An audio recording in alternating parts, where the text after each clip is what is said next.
Here's what I want to say about Pro Football Focus. Shut up already. Do your numbers, okay? Do your numbers. Tell us what your PFF score for the backup offensive lineman on the Los Angeles or Las Vegas Raiders is, so we can argue about it with our friends, and shut up with everything else because you guys don't know what you're talking about. That's my thoughts on PFF. Shut your face already. Nobody cares. You're dumb. Either get your house in order and be consistent with your writing or just stop it. So that's that. That's all I got to say.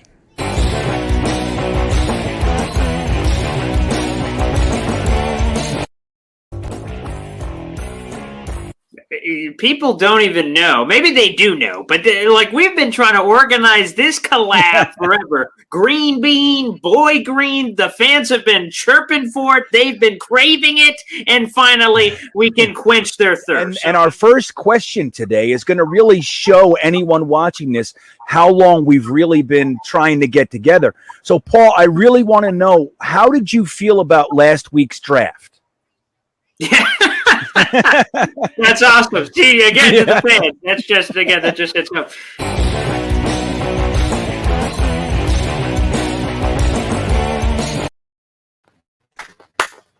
What's happening? What's going on, everybody? I am happy to be here. I'm happy to see you guys. I am back in New York. I am in New York State, just outside of Lake George, and I was just told very recently by tonight's guest, actually, that there's a storm coming. See, I don't know. I can't keep track. I was in Vermont this morning. I don't know. I was in New Hampshire a couple days before that, Maine before that. I don't know where I am. So it's hard to keep track of the weather. All I know is that it's raining. That's it. So I'm happy to see you guys. I want to tell you guys, before I move on, I'm going to say hello to you guys. But I want to just make sure. I did a speed test with my internet here, and this is like a tradition now for us. It says that I have 72 megabytes per second of upload speed. So I had better be crystal clear. I better be looking good. I mean, you know, my face is what it is. I can't help that. But as far as my connection, am I good? Am I good? I'm a grainy? I can't be grainy, bipolar Medusa. Let me shut everything else off here. This is so crazy, man. So I got to be good. Grainy. Jeremy says grainy too. Can't be. Guys, I have 72 megabytes a second upload speed. Let me make sure everything's in order here. See, I got to make sure we do this before I move on because it bothers the shit out of me, guys. You know what? It's like I need 5 megabytes a second to be, but I got, to be good at all. Like to be able to do this. 5 megabytes a second. Let me do this. Here we go. I'm going to do something here. And this should help a little bit. Let's see. This should help a little bit. But I need 5 megabytes a second. And I have 72. So we're going to do some stuff. But I'm going to say hello to you guys. So I should be, am I better now? When I add stuff, straight 90s potato quality. What is that? Maybe it's just the rain. I don't know. Metal Kid. Hey, everybody see that? You see this one? That's my son. You see him up there? Look at this kid. Metal Kid. That's my boy right there. That's Teen Bean. All right, so let me just say hello. It is what it is, I suppose. I mean, I'm clear. I looked. It'll get better as we move on. I promise. It's crazy. So you got the Twitter. I'm putting the Twitter up there because I want to show you guys something in a minute. But I want to say hello. So the early birds were Jamie Nagar, Watsu K99, who's in Newport News, worried about the Hurricane Elsa, is getting them over there. So we all wish you well, of course, my friend. Jeff Davies was here early. Earl Campbell, that's right. Bipolar Medusa. Three Amigos, New Jersey was here. What's up, buddy? Yeah, man. Friggle D, that's right. Slaugo or Slugo. I like saying Slaugo. I hope that's how it's pronounced. Friggly D. Right. Let's see. Rags Morales. What's going on with that? Thank you, sir. Look at this. A super chat to start the show. Rags, I was literally just reading your I haven't had really bad internet the whole time I was in Vermont. I had to literally drive to be able to make phone calls. It was like that. So I was just catching up with stuff. I just saw your comment on Instagram. And it was an interesting one as far as my tight ends and all that sort of stuff. So it's a little bit behind here, but I did just see it. I just liked it. Like literally 20 minutes ago or something. But thank you for the super chat. I see E-Rock's here. Eric Craig is here. Rusty Spooner's here. Yeah, man. Tom Bon Jovi. I just followed you, Tom. I just saw your thing on something. I just followed you on something this week. So, yeah, man, it's good to see you guys. It really is. Gitmo Bob. Frankie's here from Flatbush JS. Ron Luizo's here. Yeah, man. Jeremy Cravat, my buddy. I hope you guys are reading Jeremy's stuff, man. He's working hard for you guys, man. He's digging, and they're getting better too. You know, like anything else, we're starting this engine up from scratch here. So Jeremy is writing blogs for you guys on Greenbeanjetsfan.com, and he's following all the quarterbacks, the rookie quarterbacks from this particular class. He's following them all, and he's kind of compiling all the information, what's going on, how you looked in training camp and organized team activities and all that. And he's giving it to us so we don't have to search. So, and he's putting up some of his opinion, and it's really cool, man. So anyway, that's at greenbeanjetsfan.com. And this is Jeremy Cravat right here. That's the guy. Did you guys know he's a professional educator? Yeah, man. He educates the kids. So maybe we'll get some new fresh Jets fans in here. So there he is. Yeah, man. So anyway, you guys are the best. Rockaway Arch is here. Joseph Valente's here. Nix. Yeah, man. Bipolar Medusa. I saw you already. That's right. Yeah. So here we are. Mike Rubino. Jeff Davies. Why are you making fun of me? Look at my son making fun of me, calling me Freesbean. He's an assistant principal. That's what he is. Okay. So you know why I have Twitter up? Let's start with this. So we're going to start with Twitter. Now, one of the big concerns, and then this show is basically going to be what you guys want to talk about. I'm here to answer questions. Happy Thursday to you, New York Jets today. That's John. What's up, buddy? This is going to be basically, I want to hear what you guys want to talk about, but I want to start us off with something. So we've been hearing for a while that Mekhi Becton's feet is a big concern. His weight is a big concern. His health is a big concern. So we got some good news this week. And I want to just show you, if you haven't seen it, it's on Twitter. He's been working out with Armstead, the left tackle from the Saints, right? So here we go. I'm going to make this big so you can see it here. So I want you to see this is one piece of his workout, but and we'll talk about this in a second. Whoops, it's skipping.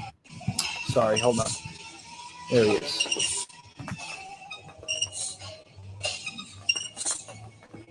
So look at his body. I want you to see.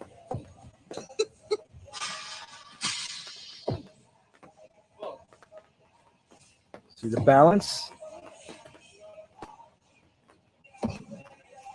So super strong, this guy. Okay, now watch this. I'm going to show you here.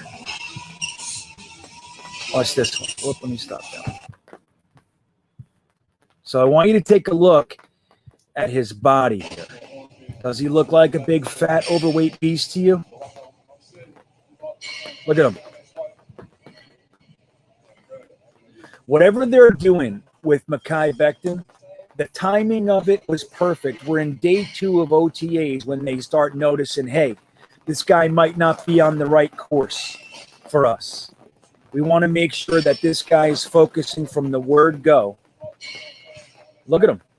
Now he's working with a perennial Pro Bowl, all-pro left tackle. But look at the body. That's the most important thing. Look at his body here.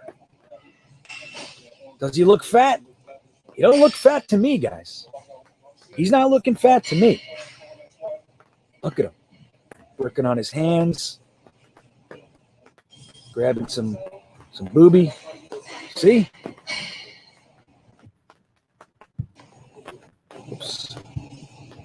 So I wanted you guys to see that before we moved on to anything. You need to eat more green beans. Right. Dude, right. E-Rock just nailed. He's got a personal chef. And the thing I like, man, it's like we can absorb this stuff like it's bad news, right? We can. And we're used to bad news. We're so used to the bottom falling out on us, aren't we? We really are. Like we leave Tristan Wirfs on the board and we take Mekhi Becton, the boomer bust, out of the top 4. The boomer bust. Wirfs was the safer pick. We take Mekhi Becton. For us Jets fans, we're used to that being the guy who ends up being the worst out of the bunch. That's our luck. It just has been that way more times than not. But our new regime comes in and they get him a personal chef. They get him a specific training program. They acknowledge we're not playing games with this guy. Right from the word go, Saleh says, no, we're going to teach him how to have a long career. We're going to teach him how to be here a long time. We don't want him to just burn out. Right? Right. Frankie Smith says it best. Or Frankie from Flatbush. I hope people are hungry because there's going to be pancakes all over the field. I could not agree more, man. So they tape this guy in the very beginning and they let everybody know he's got plantar fasciitis, which it's not necessarily because of weight. Like I said, I had plantar fasciitis, but we're addressing it from the beginning. So you look at this video here, he doesn't look fat to me. He doesn't look fat, man. He looks like he's slender, strong. That's what's going on. So with that said, I want to hear your comments, but we're going to go ahead and bring in our very, very special guest. We're going to bring in Ali from Loyal New York Jets fans, one of my personal faves. We're going to bring him in right now. Here he comes. What's up, buddy? I'm good, man. How are you?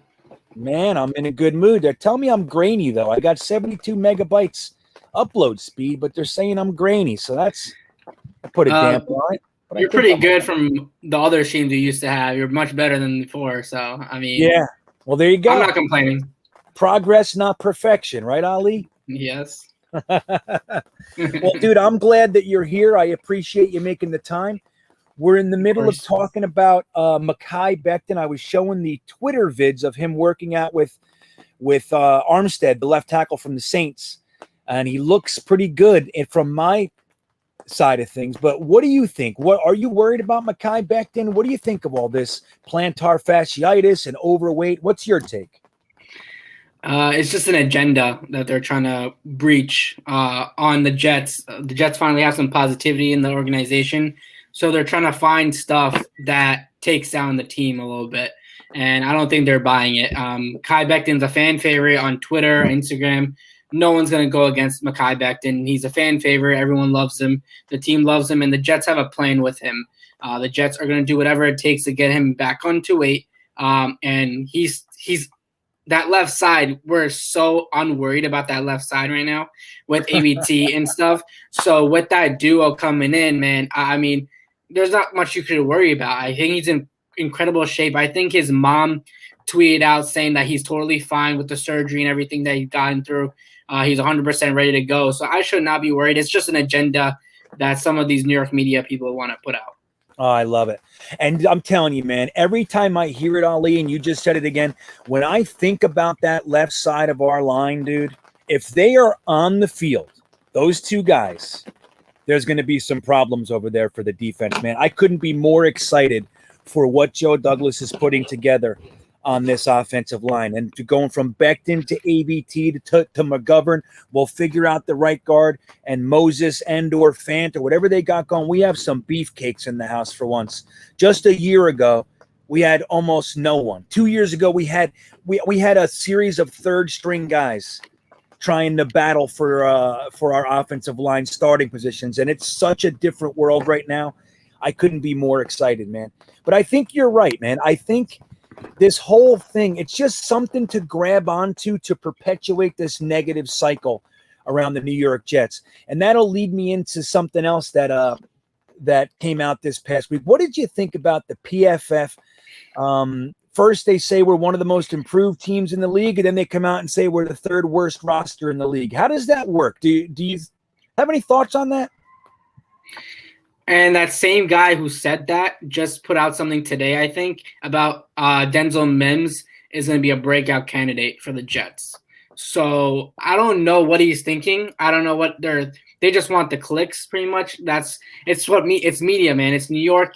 The Jets they sucked last year. They only had 2 wins, and people are going to look at them and target the New York Jets. That's what they're going to do. Right. Do whatever they can to get clicks.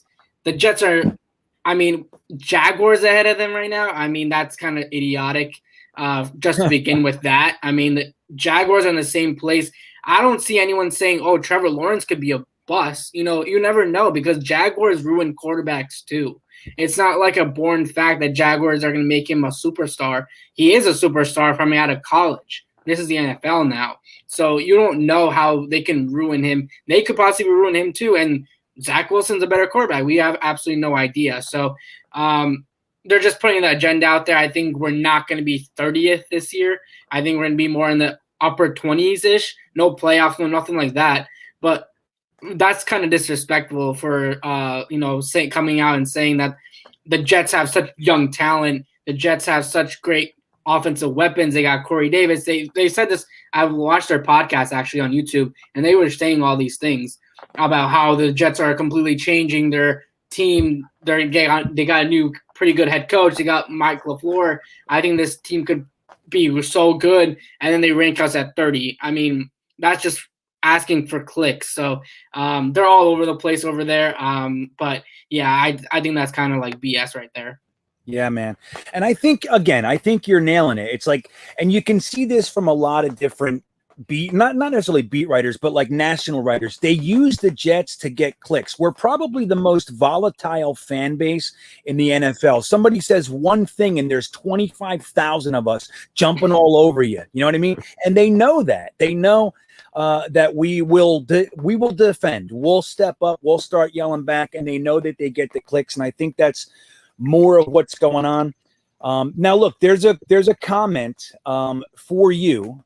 Braden Bethwaite asks, "Hey, Ali, who's our backup center if Connor McGovern needs a break?" So what do you think's going on there? Who's our backup center? I have absolutely no idea what their depth at the center position. But who would we move there? Feeney, probably. He's got Feeney is like a guy that is just hyped up because of his freaking drinking. So that's why he's there. But yeah, I guess Feeney is but I see McGovern just in the game the entire, I don't think he's going to need a break unless it's injury. Alex Lewis, possibly. But Feeney probably is. I think they brought him in because they think he has a chance of being a starter and he's a good backup. I think that's why they brought him in, and that's why Joe Douglas likes it. And I trust his judgment on offensive linemen. He's not going to hit on all of them, but for the center position, it's just a toss-up. But we just got to hope that these guys stay healthy because this is the first time I'm actually excited for the offensive line because I feel like they're actually developing it correctly. And how he approached every single position this year I don't know. He said that to Sam Darnold's parents that he was getting an offensive line, and he got an offensive line, but not for him because we just decided it just didn't work out. So right. he kept his promise that the Jets are going to have an offensive line, but just not for Sam Darnold. Yeah, well, he said he's going to protect him, so he sent him down to Carolina. So, hey, hopefully you get protected. I got you out of here. How's that sound, Sam? That's what he did for him. He put him with Matt Rule and Joe Brady and Christian McCaffrey and his old buddy Robbie Anderson. So maybe that's what he meant, right? Who knows? So there's another question. This is from our buddy New York Sports MC. What's up, man? It's good to see you here. He's asking us, we still have cap space. Do we use it? And if so, who or do we roll it over? So what do you think of there? I have some thoughts. For me right now is I would keep it for now, depending on how training camp goes. Because the thing is with the position that everyone's looking at is the cornerback position. The Jets should add someone, but that cornerback market right now is a standstill. It's not moving. No one's signing anyone, and there's a reason. I think a lot of young teams are just trying to look at their young players and see if they can show up. And the Jets have a lot of depth and a lot of young guys at cornerback. And I think they want that open competition. I think Isaiah Dunn will be a guy that, could make a pretty big impact and make a good backup role. I think Bryce Hall and Bless Austin are going to go into training camp as the starters, but that's going to change. That's definitely going to change. I don't know. I like Bryce Hall a lot. I think he's going to be the cornerback 2, or cornerback 1, depending on how people see it. But I don't know if Bless Austin could make that cornerback 1. I don't know. I just there's too much competition there. I think there's a lot of young guns that are ready to play. Isaiah Dunn, I'm really high on. I've been high on since he went on. I don't know how the hell he went undrafted. And I think the Jets have talent everywhere. So I think we just got to wait until midway through training camp. You'll see some surprising cuts. You'll see some surprising injuries that happen. Maybe, hopefully not for our team, anything major. But yeah, you just gotta wait it out. I don't want to throw money at anyone, and that's just not the Joe Douglas way of just throwing money when he doesn't. He's gonna go at the players that can improve your team. That's why he went out and got Moses, because he's improving the team on offensive linemen. So he's not gonna just throw money at someone because maybe these cornerbacks are asking for too much and no one's agreeing to it right now. So if these players in the end want to play in the game, they're going to take whatever money any team offers or what the highest bidder that comes up. So I think he's just waiting right now. I don't think there's going to be any signing before training camp. So we'll see after 1 or 2, maybe after the first preseason game or the second preseason game, I can see him maybe looking at the market. Yeah, you know what? It's funny. I was just thinking as you were talking about it, and I wonder, like you said about the backup quarterbacks, it's like, I know I totally understand why everybody has that urgency to try to get somebody in here, make a trade for Foles, do something. But if we listen to Salah's comments about a guy who doesn't know our system, isn't going to be able to help anybody, and basically saying, hey, we really want to see what our young guys have.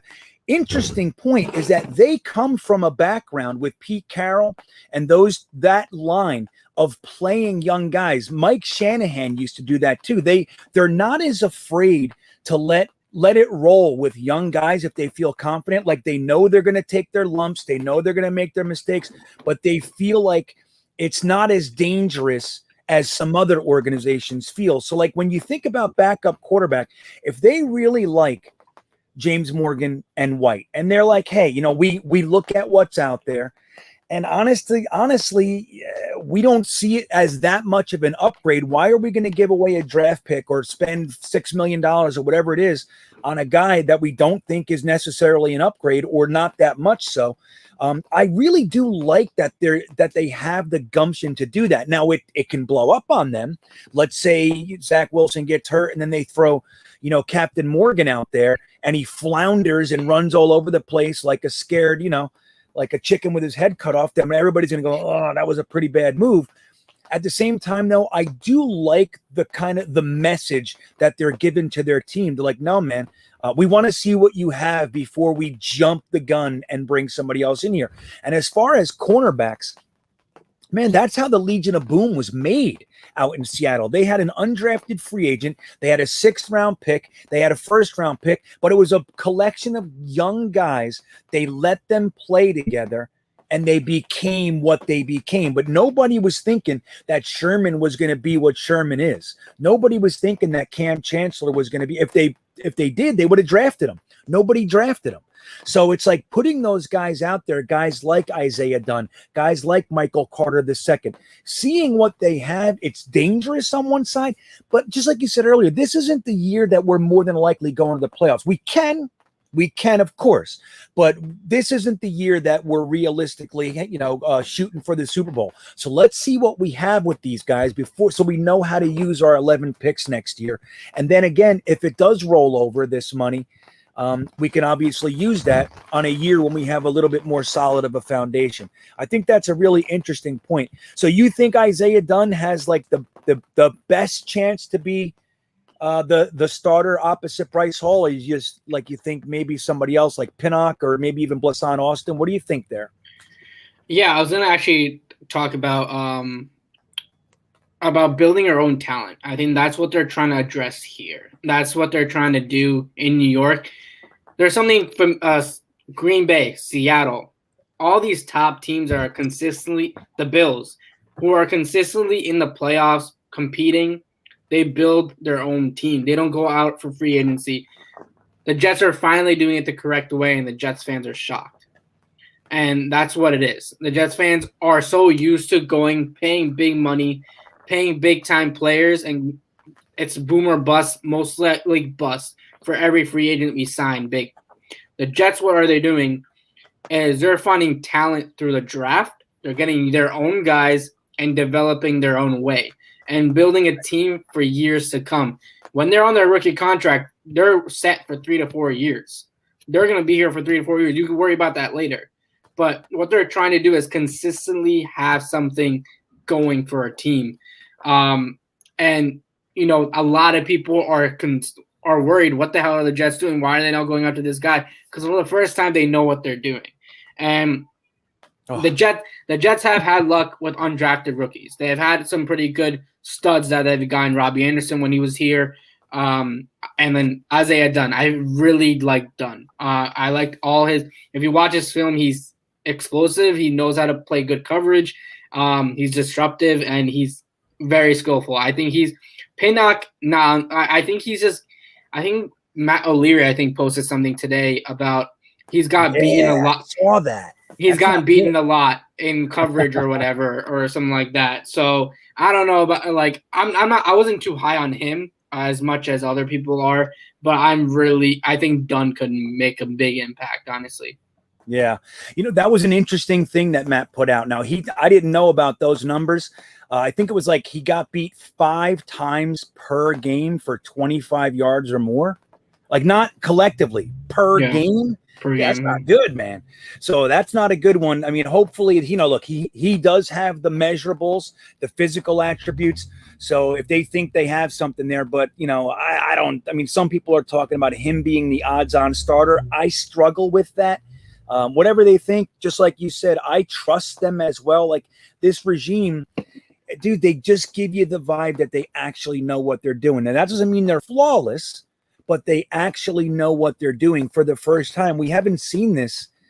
Oh my God, it's been 10 years. It's just the right approach, right? It's just the approach of every single move they're doing.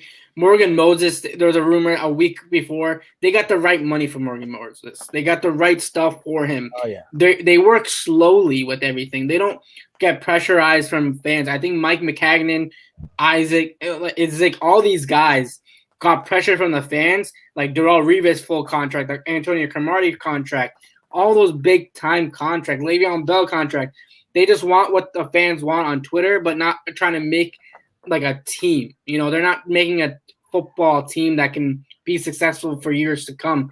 They just go out for big time guys, get some playmakers in New York, and then think they're going to win football games. That's just not how a team works. Right. You got to build from scratch. You need to have depth, and the Jets finally have depth at offensive line. They got a running back battle that's going to be absolutely insane. The wide receiver position is a completely big upgrade. I'm actually excited to see these wideouts go at it this year. Cornerbacks, there's going to be a whole competition there. Linebackers, if we get a healthy CJ Mosley, you don't know what havoc they're going to have. The defensive line looks legit. Everything is looking like it's headed in the right direction, right? It's headed there. Obviously, we have a lot of holes. We have a lot of young guys that need to learn the game a little bit in the NFL.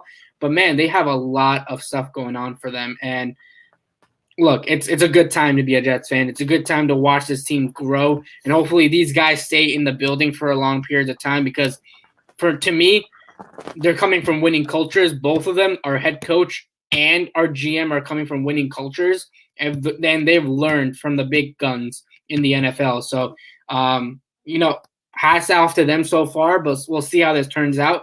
But their approach is really well done.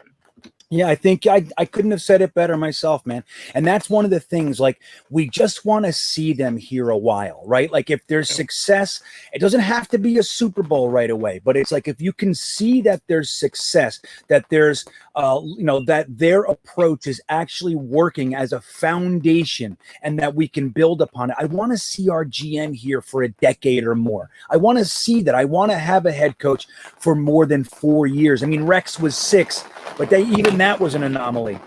Can you hear the rain? Yeah, Is I it can loud? hear it. Oh man, I'm sorry, guys. It's starting to rain on me. Hopefully it doesn't get too bad. I'm gonna try to mute myself so when you're talking and stuff. But so I agree with you. Now we have a super chat. I want to say thank you to V-Man, and he has a little fact for us. Fun fact: did you guys know the New York Jets own a win percentage under first-year head coaches of 0.571, so above 500 since 1997. Think trend keeps going. So he's obviously with Mangini came out, he was 10-6. Rex Ryan was 9-7. Todd Bowles was 10-6. So we do. Adam Gase was and not in that same. Well, 7-9. I got to say though, was for that team. It did look like he pulled something out of his hat, but as we know, it was kind of an illusion and everything. But so that's interesting. Do you think that we're going to come out and pull a traditional Jets first-year head coach with a pretty good win percentage this year? How do you think that's going to go? Yeah, I think they're fully capable of it. I think that they have the team to pull that off. If Adam Gase can win that many games, Robert Saleh can 100% win that many games. That's how I see it. If Todd Bowles can win 10 games, Robert Saleh can win 10 games if he wanted to. That's just how it works. We had Brandon Marshall. We had those top wide receivers that I miss so much. But I really do believe in Robert Saleh. I was so excited when we hired him because I didn't think he was going to come to New York. I thought he was going to go somewhere else. He's going to have a better opportunity with another quarterback that he wants to work with and go there. That was my mindset. And he picked the New York Jets, and I was ecstatic about it. And they finally got it right. They finally got it right. I feel like they got it right. Well, time will tell. But for him winning 10 games or even like half the games that are allowed this year, that would be huge. That would be huge for this team. After this fan suffering for 2 years, the team suffering for 2 years, it was a nightmare to watch. Like, we knew when Adam Gase was hired that we were going to have 2 years of wasteful football. That's what we thought. We were just like, we should get him away after 1 year. But obviously, Christopher Johnson didn't listen to us. But maybe if we waited out this terrible year that we just passed we might have not gotten Robert Saleh, who can maybe change this organization completely, right? I mean, it might be, as very bad 2 years, but maybe it's for good years ahead. That's how our thinking should be, because the team is adjusted in a way where everything works. The offensive scheme is perfect for Zach Wilson. The Jets have Corey Davis, a former first-round pick, and he shadowed A.J. Brown and still, I think, had a 1,000-yard game. He's the best play-action receiver in the NFL, and that's what LaFleur runs, and that's what he perfects. You have that. You have Elijah Moore, who's been rocking in camp. You have Denzel Mims, who is scheduled to have a breakout year this year. You have Keelan Cole. You have so much talent everywhere. And on defense, I think is going to be electric this year under Robert Saleh. So the Jets have everything going correctly for them that they could have a winning record.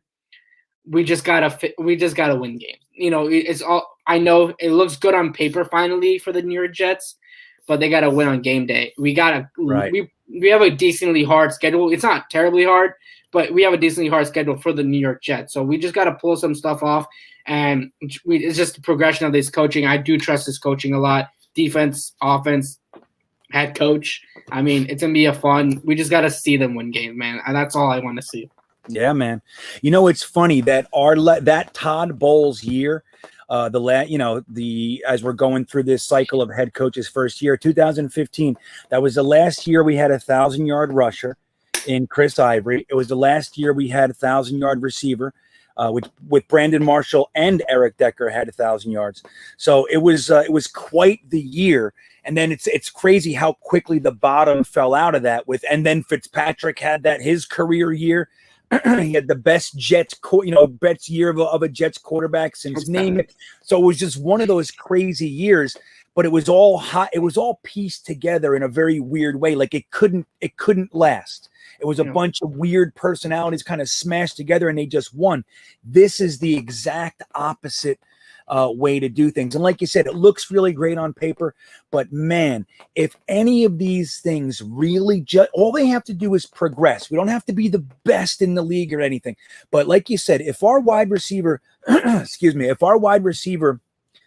competition and our room is as good as it looks with Davis, Moore, Mims, Cole, Crowder, like we forget, like Crowder was our best receiver. He's pushed down to third, fourth best receiver at best with this group. If these guys work out, if Zach Wilson can be protected and get these guys the ball, it's going to be amazing. Our running back room, look at our running back room.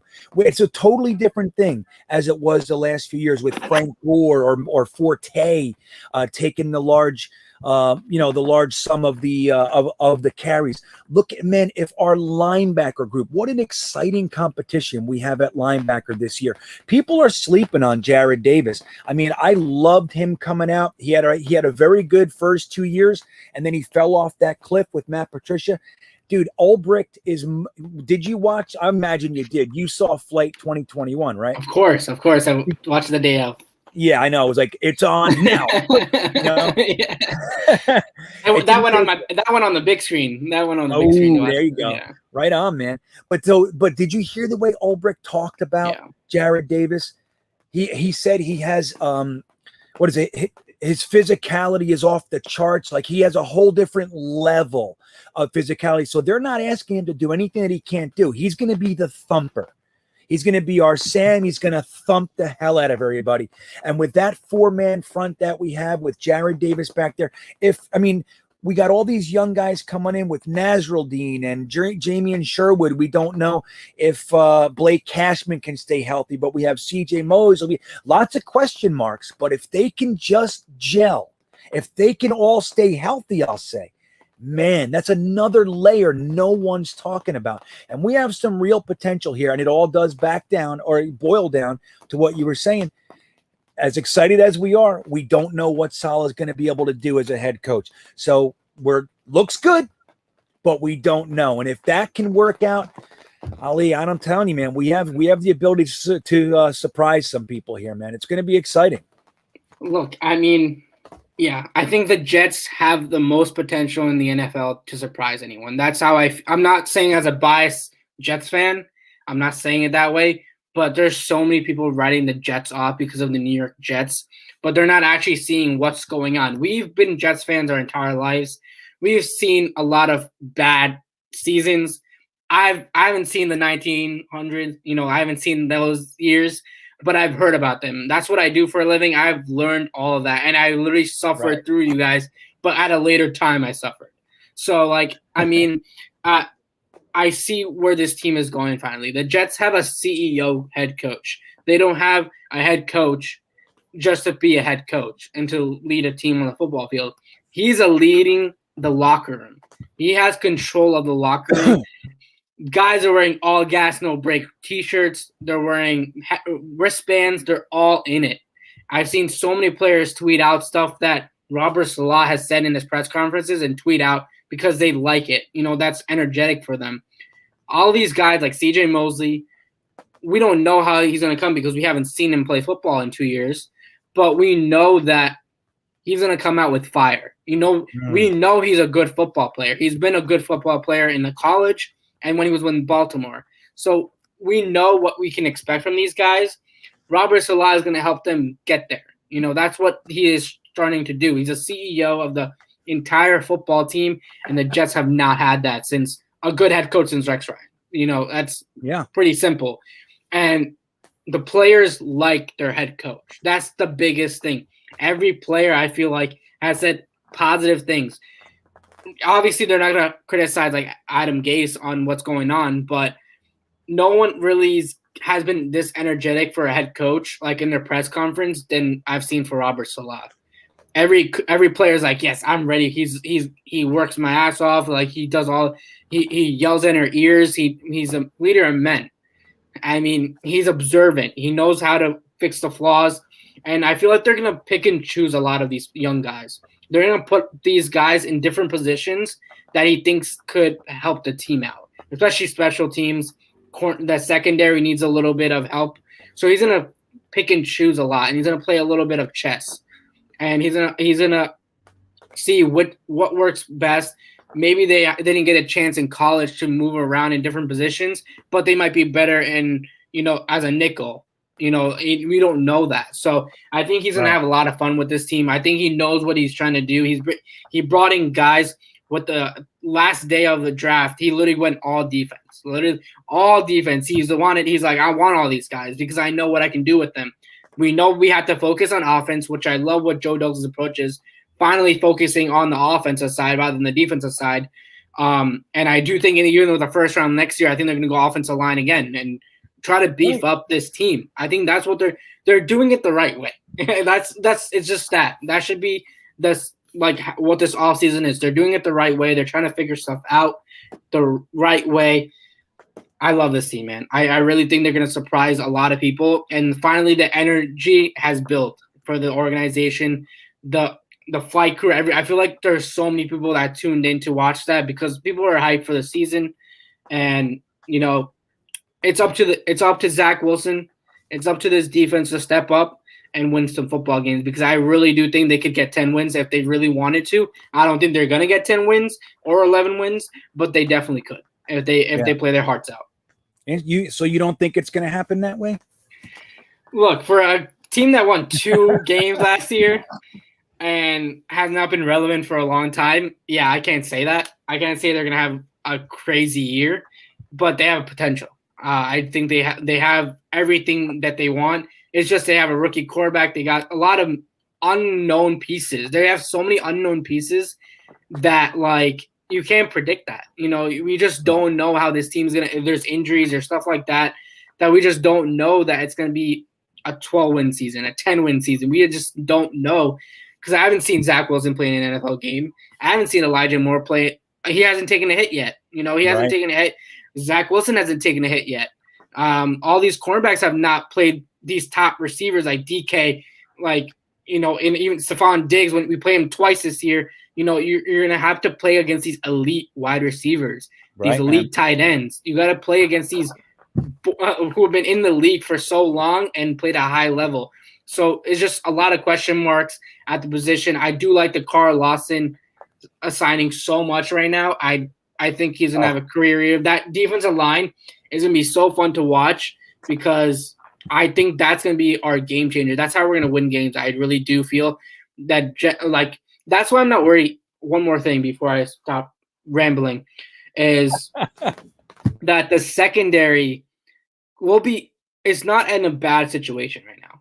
I don't think it's the worst situation. I was going to write an article about it, but I'm saying it right now because I've been thinking about it all day. I'm like, the Jets finally have a pass rush. The Jets never had a pass rush because the cornerbacks would just be standing there for 10 seconds, and the wide receivers nowadays can just fly by you.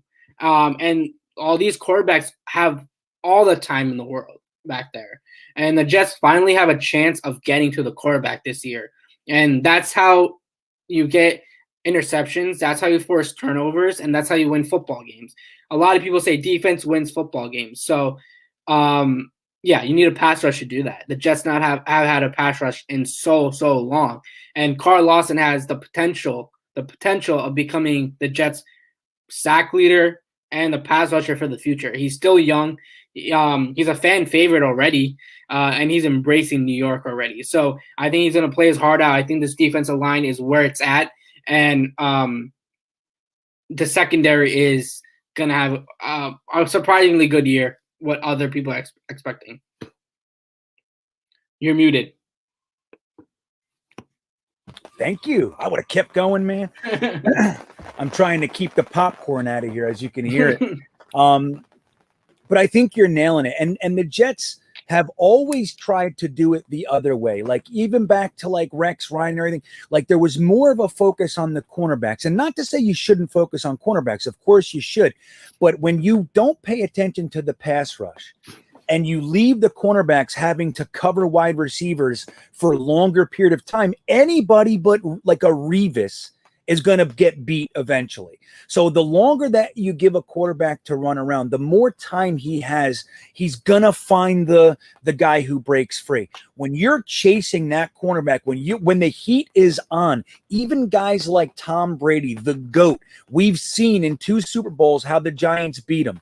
Pass rush. That's how they did it. They were in his face all day long, and Tom Brady became pedestrian. He became a human being again. And just like Ulbricht said, again, I just loved that guy's segment in Flight 2021. He said the thing with Carl Lawson is that he's always getting there, but the quarterbacks are able to step up in the pocket away from him. So he gets the pressure. He's making a move, but the quarterback had that safe zone of the pocket. He said the thing with us, though, with the guys we have in there, namely Quinnen Williams and Sheldon Rankins, there's not going to be any pocket for him to get to. So that type of mentality, that excites me so much. So what that's going to do is give guys like Bryce Hall, who's a very good cornerback, maybe not a cornerback one, maybe not a Jalen Ramsey type, but he's good enough that if the pass rush is putting pressure on the quarterback, it's going to make guys like Bryce Hall be that much better. And I love the way we're finally focusing on this, man. It's been so long. Why don't we ever pay attention to it's one of the key elements of winning a football game. Yet the Jets, for some reason, we wouldn't draft quarterbacks. You know what I mean? Like you know how it went for 20 years. We had like 3 quarterbacks drafted, if that. And then it's like, and we never, no offense and then no pass rush. It's just incredible. All these defensive tackles, run stoppers, all that kind of stuff, safeties. And finally, we're seeing it done the right way. And I think a guy like Carl Lawson, like you said, he's a fan favorite, man. Dude, that guy, when he speaks, he's electric. He's so incredibly likable. When he said, what did he say? I'm trying to be otherworldly. Remember that? Who talks like that's otherworldly? Like that's what he wants to be. He doesn't want to be good enough.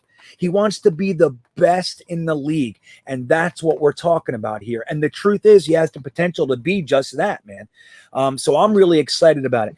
I want to make sure that I tell the chat, if you guys have questions, Ali and I are here specifically to answer your questions. Like this particular show, we just want to hear what you guys want to talk about, and we'll do our best to try to get to as many questions as we can and to give you the best answers that we can. So don't be afraid to ask questions. If you want to make sure your question gets answered, of course, the super chat thing is available. But even without that, we're going to try to do a good job and read as many comments as we can and try to get to you guys. But so I want to make sure that you know that if you have a question, go ahead and ask it. We're scouring the chat to try to get to you. Hold on, I got to plug my internet in here. It just told me it's dying. Don't want that. So anyway, I wanted to make sure that we did that. So let's take a look at they're making fun of my popcorn. Yeah, that's going to happen. It's funny, tonight. Technically speaking, I have great internet. I mean, they said it was rough earlier, but I'm hearing it's better now. But like I said, I have so much stronger internet than I've had in a long time here. And then I got the rain, so it's always something. That's the problem with doing a traveling podcast. I never know where I'm going to be. I never know, man. I'm in the mountains. I'm in the rain. It's snowing. I have no internet. I just never know what it's going to be. So hopefully I'm able to take the popcorn out of here. But I wanted to see this comment here. Look at this from Nix. Ali is better than Samini. Well, I'd have to agree. I think Samini's a hack, and his whole job is just to try, like we were talking about earlier, his job is to try to get a rise out of us. That's it. He doesn't provide too much information. Like, when's the last scoop he really dropped? You don't hear that from him. He's always giving us stuff that somebody else reported or telling us why whatever happened is bad. He said recently that Denzel Mims was not even in the top 5 best wide receivers on the Jets. And I don't know how somebody could say that. How do you see our wide receivers? How do you see the breakdown when it all falls and game one, week one? What do you think it's going to look like, the wide receiver starters down? So, obviously Corey Davis at number one. And I think they're going to have a lot of fun with Corey Davis because of just the play action scheme. You know, he's probably the best play action receiver, and that's what LaFleur likes to run. So, yeah, Corey Davis, I think, is going to have a year that, you know, people are going to be surprised of that signing. I thought everyone was going to go after a Galladay. You know, everyone wanted a Galladay or someone like that. But I think Corey Davis is a better scheme fit for the Jets because the Jets are trying to have Denzel Mims be Galladay for us, right? So they don't want another guy coming in and taking his job right now. He's young, he's cheaper, and they just want to see how that plays out. So he's going to be number one. I think Elijah Moore probably will be number two. The way he's connecting with Zach Wilson, you can't take away that. You know, he's going to be the Deebo Samuel of this offense. Right. It's pretty much he's going to be doing everything. He's going to be running in the back, motioning. He's going to be all over the place in that perspective of the offense. So I think he's going to be involved, and that rookie combination, the rookie connection is very important to have. So I think they're going to put that up on the roster. But Connor Hughes, I feel he's been at the camp, obviously. It has Keelan Cole over Denzel Mims, which I actually see it. You know, I've been a Keelan Cole fan for a long, long time. And when we signed Keelan Cole, a lot of people were like, why did we sign this scrub? I'm like, scrub? Are you serious? Have you actually seen him play football? Like, he was just on a crappy Jaguars team.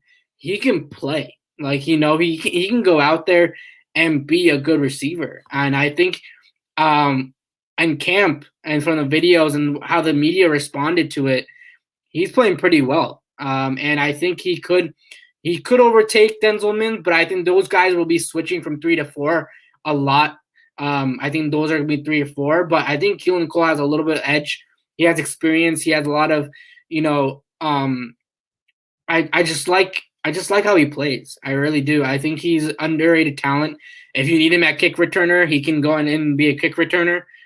He can do so many different things for this team in general, and he brings experience to Elijah Moore and Denzel Mims, and that helps a lot for our team. And I think he's a solid guy that will come in, make some plays for the Jets, and I think he'll be in the end zone a good amount of times.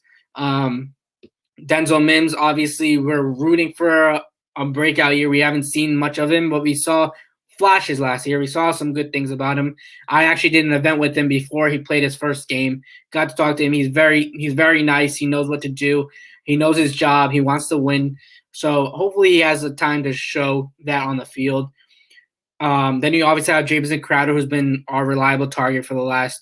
I don't think he's going to make it after this year. I think he's going to, depending on Elijah Moore, how he does, and he lives up to the hype. I think Jamison Crowder leaves next year, but that's a good target to have with the rookie quarterback. Have a reliable Jamison Crowder around. Oh, yeah. But yeah, I mean, and then Braxton Berrier is a fan favorite. He could possibly make it. I don't think Vincent Smith can make it. I think he's going to get cut. And then I think another Smith. I think there is. I think Jeff Smith. Yeah, I think he probably won't make it. I think the Jets wide receiver depth just got so good in the last couple months that we're not going to need to keep these scrubs on our team right now. But yeah, I think the Jets are going to – I think people are going to be surprised of, like, how much they're going to spread the ball to all these receivers. They're all going to get touches. Like, it's not going to be one guy getting the ball all the time. It's going to be everyone involved, and that's what this scheme is, LaFleur's scheme is. So, yeah, I'm excited for this wide receiver core. It looks really fun to watch. Yeah, man. I agree. And I think the whole Keelan Cole thing, you know, it's funny. When you're talking, it's quiet. And then when I talk, it's like all of a sudden. But I think that, I mean, look, even if it makes Denzel Mims realize that the position isn't just his because he was a second-round pick and everybody thought he was going to be one thing or another. I think, like, listen, you got to work to earn your position on this team. I think it's good, no matter how you slice it. Keelan Cole is a much better player than a lot of people are giving him credit for, like you just, you know, perfectly highlighted. But Denzel Mims is a guy that he's got all the potential in the world. But guess what? You still got to work for it. I like that the coaching staff is doing that. Let him earn it, man. And then I think we're going to probably have 6 wide receivers. Like you said, it's probably going to end right at Barrios because I think, number one, he has versatility. He can do more than one thing. But in addition to that, him and Zach Wilson are developing an early chemistry. And I don't know if you necessarily want to take that away when it's developing organically like that. That's something to keep an eye on. So I agree. So here's a question from Scott Wilson. Better position group for the Jets, cornerback or tight end? And that's actually very interesting. I think that I'll go first here. So tight end to me is a little bit weird. Like I think that we're not really aware of the potential of our particular tight end group. I don't think we have anybody that's going to be like Travis Kelce or anything like that. But I think guys like Croft as a blocking tight end who has better pass catching hands than he's given credit for. I think that guys like Trevon Wesco, who might be a hybrid fullback / H-back kind of a guy, but he's better than people think too. And I think Yeboah is going to surprise. And I have a sneaking suspicion that if Herndon doesn't snap out of it quick, he might not make this team. We might even see a trade for him, or some low round pick or something like that. But I would say the tight ends right now are probably better than the cornerbacks right now. I know that's probably not going to be agreed with by most, but that's what I think the tight ends are sneakily a little bit better. I'm a big Yeboah fan, and I think he's going to surprise a lot of people. What do you think? Which position group is better, the tight ends or the cornerbacks? I would say the tight ends as well, on one perspective. They're not young. Not all of them are young. They're experienced players, and they know how this game works. The Jets' cornerback position is so young that we don't know how good they are. We don't have a cornerback 1 or cornerback 2 right now. Like, we don't know who's gonna. Yeah, it's like we don't know. Like, we can't predict right now. Like, our starters. Like, we can, because there's so many question marks. There's so much competition there that we don't know if it's a better position group. With the Jets tight end group, we know what Chris Herndon could do, but he could also be cut. That's where it could be. It could be really good this year, or he's a cut candidate. That's like the worst. And he could actually reach that level. They still got Ryan Griffin. They have guys that have made plays in this league. Wesco, I think, is going to be a fullback for the Jets, most likely. So, yeah, I would agree with you with the tight ends because it's just a lot more depth there that we kind of know. We've seen them play games in the NFL. We've seen them on other teams be successful. We've seen Croft be okay in Buffalo. Like, we know these guys can do something. With the cornerback position, we don't know anything. Besides, like, Bryce Hall showed flashes. Young guys look good in college. That's pretty much what we can bring out of that cornerback group. So right now I would say tight end. Interesting. I didn't think you were going to agree with me. I like this. That's nice. I want to jump. I see a few more questions I want to get to, but I'm going to jump over it for the super chat real quick. Thank you, Edward Ziff. He gets right to the point. When will Joe sign Marcus Maye? So what do you think about that? Yeah, do you think it's going to happen, man? When is the deadline for it? July 15th, right? So it's a week from now. Yep. A week from now. You got a week. I mean, I would like to keep Marcus Maye. I think he deserves to stay here. The way he's played, and he hasn't been eager for, like, he hasn't been like a distraction to the team like someone else that was on your Jet uniform. But if Joe sees him as a player that will be here for a long time, and he thinks he'll be a solid player, he will get it done eventually. That's how I see it. Or he just lets him walk and start something new. I don't know.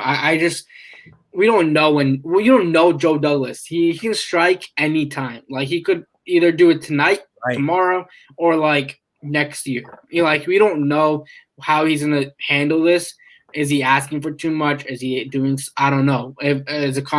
Wasn't there a contract negotiation? I think Robert Salah did it or something like that. I talked with him. No, that was Jameson Crowder. Never mind. But I remember Robert Salah on press conference, and he asked like about Jameson Crowder, and he's negotiating with all these guys and trying to figure it out. So maybe he gets it done.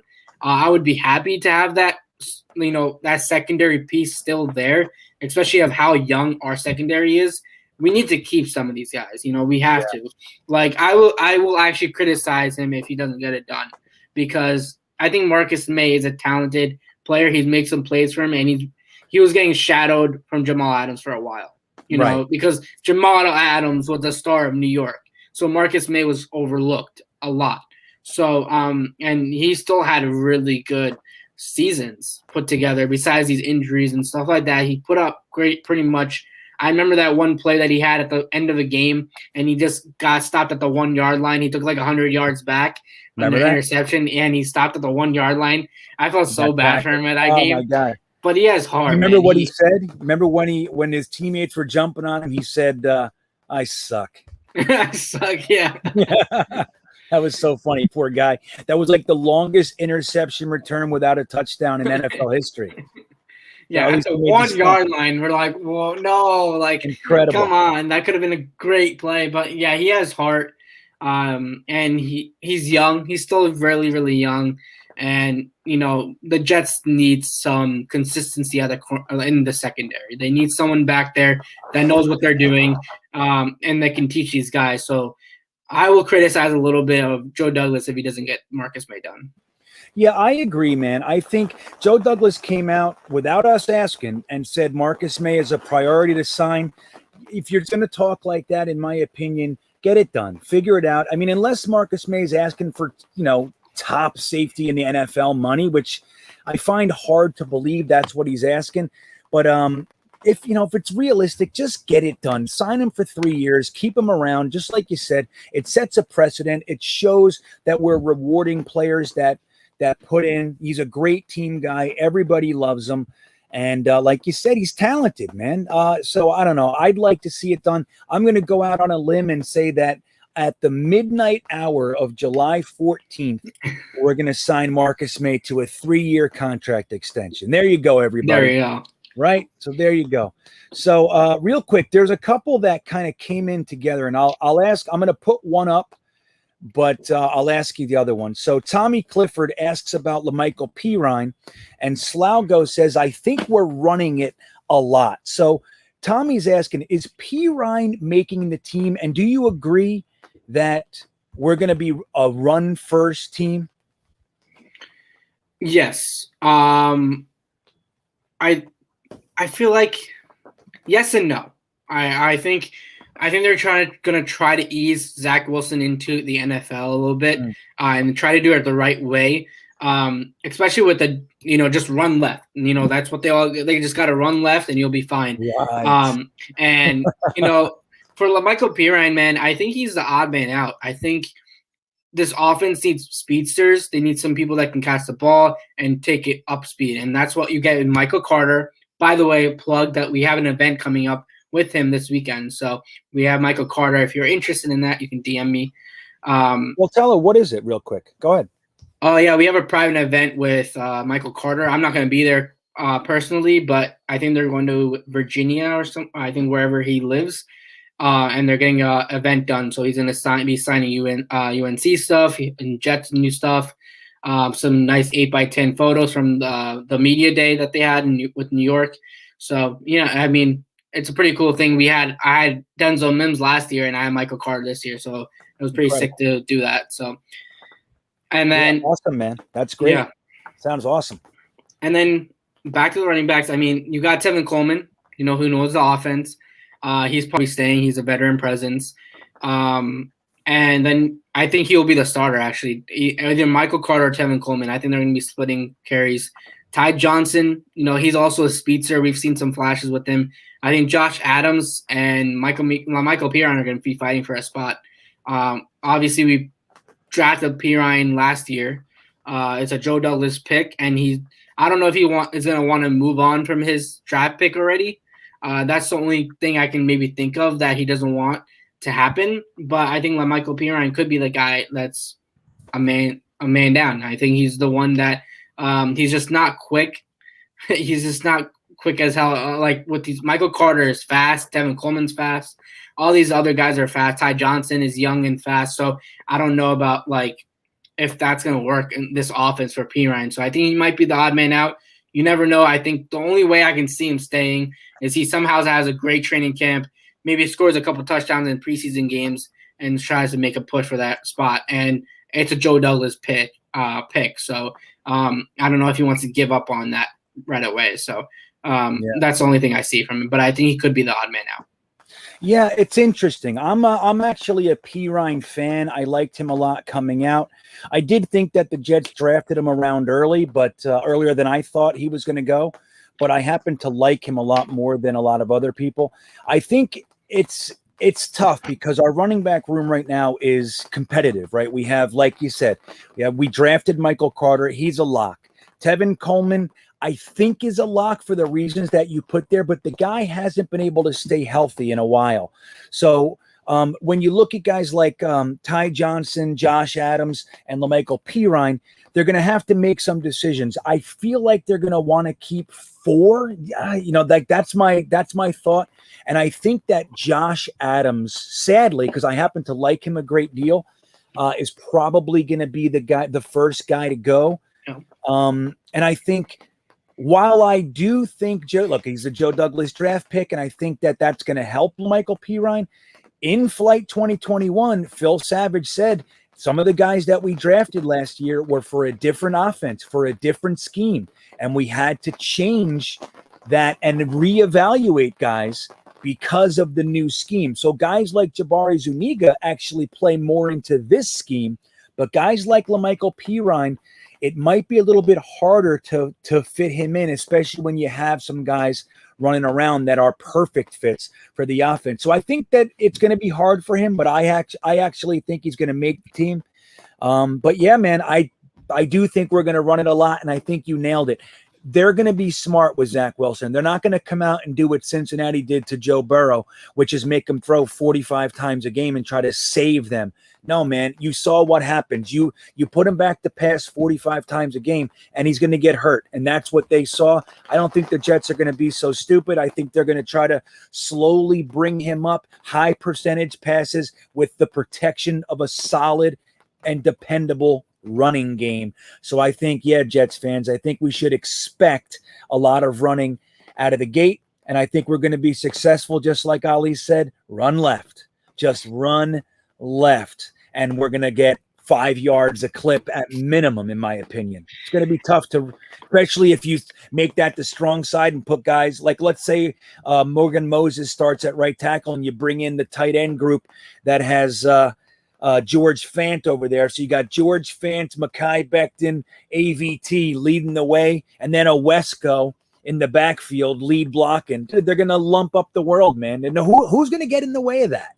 You know what I mean? So yeah, I mean, you got you have the running backs, right? But you also have Elijah Moore, who was going to be right. He's going to be motioning in the backfield so much. Like they're going to use him so much in this offense that that fans already love him, and they're going to love him even more if he can live up to the hype. And I think he's going to be this involved in this offense very deeply. The Jets have a lot of ways to run the ball. To get it out of Zach Wilson's hand and keep him healthy, make the hits a little bit less. We know that Zach Wilson can throw the ball. We've seen his highlights. He can chuck the ball pretty far. So, like, if we need that, they will take shots. They will make him throw a lot. But the first 2 games, they're going to Carolina. Carolina's a pretty solid team. And for a rookie to go in Carolina – and you're playing against Sam Darnold, all that stuff, it's going to be energetic there. So they're going to want to run the football. They're going to try to run down their throat and get to the red zone and then try to figure some trickery there. That's what they're going to try to do. They're going to try to not go like the Adam Gase way where we just run the ball literally all the downs, but they're going to try to get it out of his hand as possible. And these running backs couldn't catch the ball. Coleman can catch the ball. Michael Carter can catch the ball. Ty Johnson can catch the ball. Lamichael Piran, if he's on the roster, can catch the ball. So all these running backs are so versatile that he should have a lot of options to do. So they're going to play it safe. And this running back class, I think this entire offense is going to be exciting to watch because we just don't know what they're cooking up right now because they're going to have so many different packages we have never seen from Rex Ryan, Todd Bowles, Adam Gase. We've never seen these different types because he's coming from Shanahan. So we're going to be watching pretty much a new team, like a brand new team coming out there on offense. So, I mean, I'm actually excited to see what they got. There it is. Sorry. Yeah, I think so. It's going to be exciting. That was a good point with Elijah Moore, too. Like, we forget that he has the ability to take the ball from the backfield as well. And there's a lot of different options to keep Zach Wilson safe. And I think that's a good way to look at it, too. And I think it's smart, man. Like you said, of course he's going to throw the ball. We know that. But I don't think we're looking. Remember when Saleh, his first call to Zach Wilson, when we picked him, he said, we're not here. We're not taking you to save us, or however he said it. We're here to support you. We don't need you to support us. You just come and do your job. We'll do the rest. And that means so much. Like, Joe Burrow is a great example. So is Justin Herbert. I mean, these guys were tossing the ball all over the place. I don't necessarily think that's what we're going to see. I think we're going to see a smarter, more balanced team, especially in the beginning, till we know Zach Wilson has his feet firmly planted in the NFL before we ask him to start being some sort of savior. So we have another super chat. I want to thank Sneakers to Boots. I appreciate it, man. And his question is, what are we going to do with the position that should score the most points, the kicker? GreenBean, any news on the Klecko story? So on the Klecko thing, and maybe Ali, I saw something last week that said the Jets formally sent something to the NFL about Klecko making it into the Hall of Fame. Now, I saw that, but I didn't see anything else after that. And I looked, and I really aggressively looked around. I didn't see anything that supported what I saw. It was one tweet or something, I forget even, it might have been Instagram. But I haven't heard anything, and I put that out to the world. Like, if anybody heard or knows more about that, please feed it to me so I can kind of, make something out of it. But I haven't heard anything else. Have you heard anything about the Jets sending something to the NFL? No, not really. I haven't really. So we actually did a signing with Klecko 3 days before that tweet came out. And I texted the guy who runs a company, he was just like, I was like, we should have asked him at that time. Like, I wish we knew that earlier and could have asked him to see if anything happened like that. But I mean, I wouldn't be surprised if they did that because obviously he deserves to be there. Yeah, I have absolutely no idea.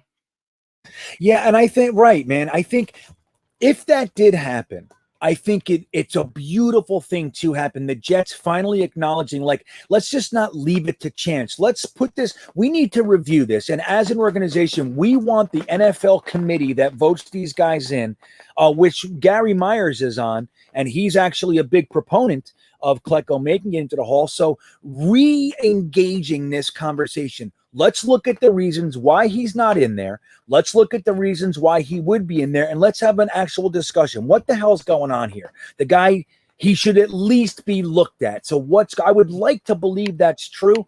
But again, if anybody heard anything, I can't seem to find anything to support that. But I'm hoping it's true. But again, we haven't heard anything. So the first thing, what do you think we're going to do with kicker? Do you think our kicker's on the team? Are we going with Ficken again? Do you think this undrafted free agent Nagar is going to do anything? What do you think's going on there? I just don't want to see Ficken trot out on the field again. I have too much trauma from him from the last 2 years. It's just I want to see something fresh, new. I wish we got that Miami guy in the draft. I wish we reached out to him and got him. But what's his name? Nagar?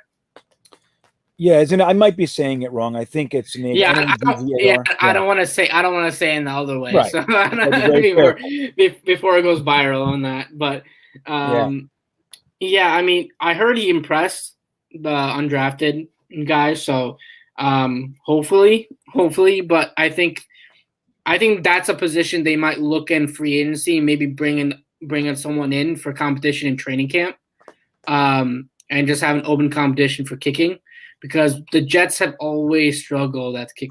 Like since Nick Folk left, like we've been all over the place. Like we just don't have a kicker anymore, and we could have won a lot of games if we had a solid kicker. Like it's just true. It's a kicker scores the most points in the game. You know, that's what he said in the super chat. Like a kicker is very important to the game, and not many people think that. So, I just don't know. I hope they bring more competition in, but I just don't want to see Ficken on the freaking field. I really, really don't. I rather go with the young stud, and just put him out there and just see how he does, and maybe have a couple waiting in practice squad, one or two kickers and waiting in what practice squad if he goes in. But yeah, the kicker position very question mark, which I do not like. Yeah. You know, it's interesting to me too, because as much as I like Joe Douglas and as much as I like so many things that are going on, I really do not like the way he's handled kicker since he's been here. And even when we had like that first year when we ended up going into week 1 with Vedvik, what got us there, we had these kickers. It started with Canizero. He was a mess. Then he retires. We hire that next guy. Forgive me, I don't remember his name. He was a mess. And Joe Douglas stayed with him for 2 preseason games and didn't even have a competition. Then he brings in Vedvik and didn't have a competition. I don't know what his thoughts are here, and it's such an important position. I mean, when we look back at McCagnon, we finally had a Pro Bowl kicker and a Pro Bowl kick returner in Andre Roberts, and we decide – we don't need either one of those guys. We're going to move on from the 2 guys that made the Pro Bowl on a team that never has Pro Bowl players. We're going to let both of them walk. I think Myers got $3.2 million or something. That it's like, what is this? You'll pay Tremaine Johnson $17 million a year, but you won't pay a kicker that went to the Pro Bowl $3 million. So we have been botching that one, and I have to admit I am really disappointed with how Joe Douglas has addressed this. And my hope is that either this undrafted free agent just comes into the training camp and preseason and just is lights out, or we figure out a way to bring someone else in that can really solidify this position, because it's concerning. I was just thinking this, and Jeremy said it in the chat too. And I was just thinking as we were talking about it, the Jets are right now not competitive. We don't think they're going to be a competitive football team. Like, they will be competitive, but we're not going to the playoffs winning a Super Bowl this year. That's clear. But when the Jets are ready to finally compete, this kicking situation should not be an issue. We need to have a kicker if we want to win games in the future and make a Super Bowl run. We need a kicker that consistently can make kicks and not mix like big time kickers. I really agree with Jeremy what he said about that, because I was just thinking that we need that resolved as soon as possible, and that's a position that I think he just has not paid attention to. And I wish we kept Myers and not let him go, because he was a solid kicker. He was a Pro Bowl kicker, and we let him go, and that hurt. And he went to Seattle, but we keep missing on kickers like left and right. And it's very frustrating. It really is, man. So hopefully we figure that one out. It's been one of the sore spots for me as far as the job Joe Douglas has done. I haven't liked it.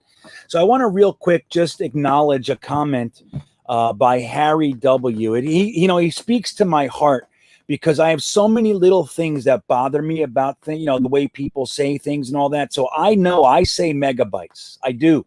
And if that's incorrect, I'm just going to tell you, I really am sorry.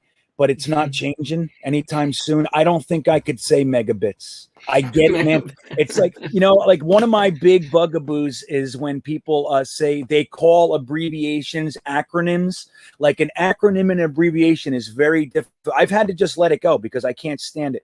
But an acronym is when It actually makes a word like MAD, Mothers Against Drunk Driving. But people call any abbreviation, oh, the acronym, and it's not an acronym. It's just an abbreviation, and it bothers the living hell out of me. But I can't. I just leave it alone because I'm not changing anybody's mind. So, Harry, I want to just say I'm with you, brother. I know in this particular instance, I'm probably the one rubbing you wrong, and I do apologize. It's not intentional, but I got 72 megabytes a second of upload speed tonight, and you just hear that as megabits, and we'll move on into our wonderful Jets future together.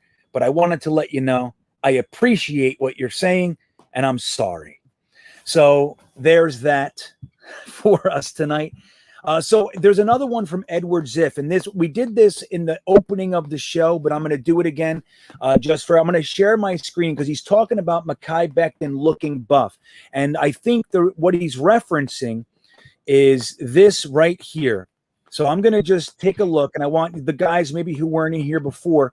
Now this is him working out, with Teron Armstead, the perennial All-Pro, Pro Bowl left tackle of the Saints. And this is him working out with him. So take a look at Mekhi Becton. You tell me if he looks fat.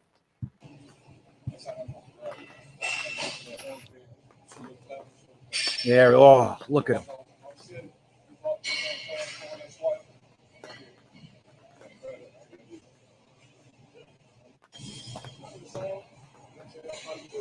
You don't look fat to me, Ali. No, not at all. See how he looks slender and svelte, doesn't he? Look at him. You don't look fat. We'll stop right here. Does he look fat? You don't look fat. That guy's 360 pounds, and that is about as bellyless as a 360-pounder can look, in my opinion.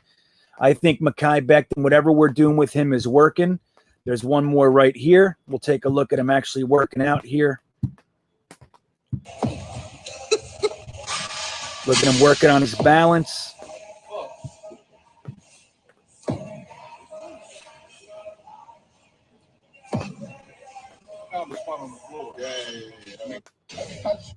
So an interesting tidbit there. Here, go through these guys, and you'll see him. He's looking good to me. I don't see no plantar fasciitis. So an interesting tidbit here. The other guy working out with them is Rashawn Slater. So it's Rashawn Slater, Teron Armstead, and Mekhi Becton working it out together. And I couldn't imagine a better guy for him to be working out with right now. So I like it. Any thoughts on how he looked there? Do you think he's looking like he might be working it out, getting some weight off his bones? He's ready to protect Zach Wilson, that's for sure. I think he's ready to go. I think he's ready. I think, like I said earlier in the stream, for whoever wasn't here earlier, it's just a narrative. It's just something that they want to put out against the Jets and against someone, and we're just not buying it anymore. We're just not going to let that one slide because that's just a stupid narrative for him because, he has a potential of being a Pro Bowler next year. That's how it is. He could have, if he stays healthy, he could be a Pro Bowler next year. So he's ready to go. It looks just like muscle now. I mean, it doesn't look like fat. It looks like pure muscle. Right. And he's ready to play football. He's ready to have ABT right next to him, and he just protect his blind side for his quarterback. So he's ready to go. I'm not worried at all. Yeah, I agree, man. I'm lockstep with Ali on this one. Hold on. I'm going to – it's weird. It's coming in spurts, thankfully. I'm grateful for that. So there was some Ludi Jake made a comment that said Wesco would be a disaster at fullback. I have to admit, I disagree. He played fullback last year, and there was a couple clips, not full-time, but there were times where he played fullback, and there was a couple times that he leveled the linebacker going through the hole first. And I think now he hasn't, it's not his position, so I think he'll be developed there. I don't think he's going to come out of the gate and be one of the best in the league or anything, but I think that he can play the position and that it might be an interesting move that works out for us. Do you have any thoughts on Wesco as fullback? So I thought he was a cut candidate before we hired Robert Salah. that's what we were aiming for. But they need a fullback in this offense. LaFleur needs a fullback in this offense. Like you said, he played it in college. And he's actually worked with LaFleur in the Senior Bowl, right. I believe. That's right. So, I mean, he spoke highly of him in his press conference. I think he talked to I think LaFleur talked really good stuff about Wesco. So I don't think it's the worst thing. I don't think he's just going to be blocking. He's not going to catch the football as much. It's just, he's a guy that he's going to be put in. He was about to be a roster cut. I don't think it's going to be a disaster. I really don't. I think that's a place, like I said, with Robert Salah playing chess with the defense, LaFleur is playing chess with the offense, and fullback is the perfect position for Wesco right now. The Jets have tight ends that hopefully Chris Herndon can pull it off and be at least decently good. But like for Wesco, he was already a cut candidate. He was not going to be a tight end starter. Like that was not going to happen for him. But now he has a different spot on this roster, and he can just focus on being a fullback on this team. And I don't think it's going to be a disaster. I think they know what they're doing. He has experience there. You can do so many different things with a fullback, like the 21 personnel formations, all these different things that you can do with a fullback. So I think he'll be fine at the fullback position. I'm not too worried about it. We're going to see it more. Hopefully we can see it a little bit in the preseason, and we can see a little bit of schemes. I don't know if they're going to put that out there to show other teams yet, but I think that will work out pretty well. Yeah, I think, and that's a good point too about the history at the Senior Bowl with LaFleur. From what I understand, LaFleur actually likes him a lot. And the thing is too, in college, don't forget when his head coach at West Virginia was asked about the best football player they'd had on the team, he said Trevon Wesco, man. So like this guy, he's asked to do a lot of hard work, kind of blue collar stuff, and he does that well. But he has a lot more potential. He's a better athlete than a lot of people give him credit for. And don't forget, he's 267 pounds, dude. He's a monster. So I think this offense could use a fullback, like you said, and the guy that's the odds-on favorite to at least get first crack at that position looks like it's going to be Wesco. And I would like to see that happen because he's a talented kid. Like you said, he's definitely on the roster bubble, but I think fullback might be the best shot for him to have an impact on this team. And I think that would be good to see. What do you think of Herndon? Are you in the Herndon sucks camp, or are you in the Herndon is going to come out of the darkness and somehow be what we all hope that he could be? How do you see Herndon? Before I go into Herndon, I got a LaFleur talking about Wesco. Oh, yeah, right. A quote. So he said he is a bigger body. He's longer. He's going to be able to play a little bit more in line. So we can use him in multiple ways, whether it be 21 or typical 12 personnel formation. So he's embracing it. Ooh, 21, yeah. He said he's not going to be like Juszczyk. He knows that, but he says he could bring stuff that could be different than what he could bring. So I think with that quote and the way he's talking about him, I think he's going to stay and be the fullback. Now, Herndon. Oh, man. I am not jumping on to overhyping Herndon again. That's just not what I'm going to do anymore. Like, it's him to prove it to me because I understand he was with Adam Gase. I understand he didn't get the ball. I understand all that stuff. But drop passes are on you. Right, Stupid mistakes are on you. If you're catching the ball and then fumbling as soon as you get to the ground, that's on you. So as a player, you got to get your mind straight. You've had an arrest. I believe he got arrested and got suspended a year ago. I think his year 2. Yeah, and then the first 4 games. And then he got hurt. So put yourself together a little bit, man. I mean, you are a talented tight end. We saw that at your rookie year. We saw it in college. He just hasn't put it together yet. And it's not something good when you're going your fourth year. Yeah, 4th year now. Yeah. So like you got to get your stuff together. You're 3 years in the league and you're going to your 4th. There's no more excuses for you. You need to go out there. If you're a good tight end, I never thought Herndon was going to be elite. A lot of people thought he was coming out and going to be elite. He was never going to be elite. He would be average, but he was never going to be an elite tight end. But if he can at least put some type of effort on the field, some type of engagement on the field, that's a win for the Jets. I'm not buying into him having a breakout year. A lot of people have headlined that Herndon will be a breakout candidate. He should be a breakout. He needs to break out if he wants to stay on this football team or in the NFL, because he's just had so many bad mistakes, and that goes to mental. How Sam Darnold regressed, we saw him regress, and that's mental. That's something that goes in your head. Herndon, the same thing. Drop passes go a long way. That goes with a lot of wide receivers. I saw that were top receivers, and they started dropping the ball, and it just went downhill. You need to have focus, especially if you're catching footballs for a living. You need to have focus and know what you're doing on the field, know your responsibilities. Herndon just hasn't gotten that yet. He just doesn't know what to do. He just makes stupid mistakes. His rookie year, he was just playing, he was just having fun, and that's what you should do while playing football. Now he's overthinking it, and because he's not getting targets, and then he's messing up. That's a bad thing for a tight end or any type of player in the NFL or playing in professional sports. So for Herndon, I have absolutely no expectations for him. I just hope he can be at least average. He can produce some sort under a new offensive coordinator, and maybe he can catch the ball now and not create a lot more turnovers, because that's what costs your team, and that's on you. So I hope he knows that, and I hope he matures a little bit, because this is your fourth season, so you got to grow up a little bit. Yeah, man, 100%. Here's a funny little thing that a lot of people overlook too, is that Herndon's rookie year, don't forget he was injured his rookie year too. He hasn't played one full season yet.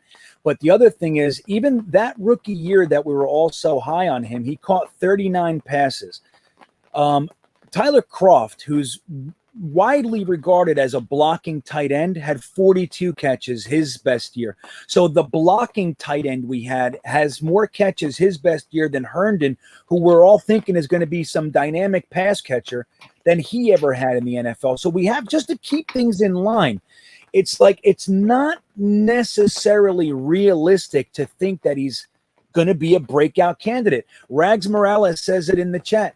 If Herndon sticks with the team, he'll be what he was supposed to be, a second stringer. And that would be great. If he's able to do that, and like you said, actually just stay healthy, don't get suspended, and just hold on to the ball when we throw it to you, that would be enough. I think Herndon is in danger this year. I really do. If Kenny Yeboah steps it up and just kind of, looks like he's got something here, which I think he does, Herndon might be in real danger, because I think Kroft is a lock.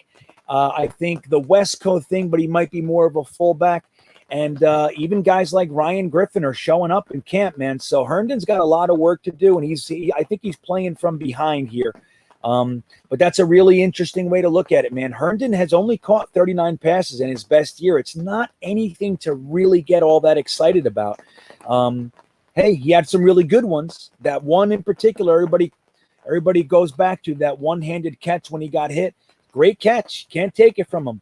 We were all excited, but I think it's going to be an uphill battle for Herndon. I want to acknowledge John Heivendal's super chat. Thank you, sir.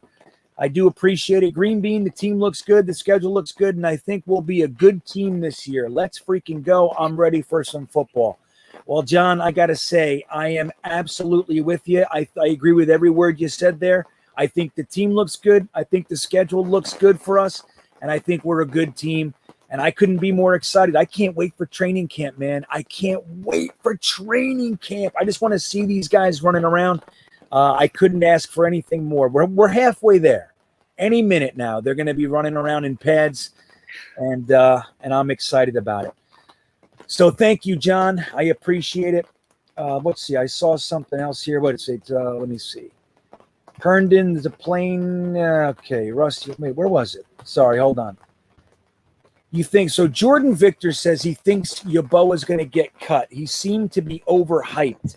Well, let me point something out. He was an undrafted free agent, so I don't know how much hype there was coming. I mean, he's literally wasn't drafted, so I think that's about as low hype as you can get.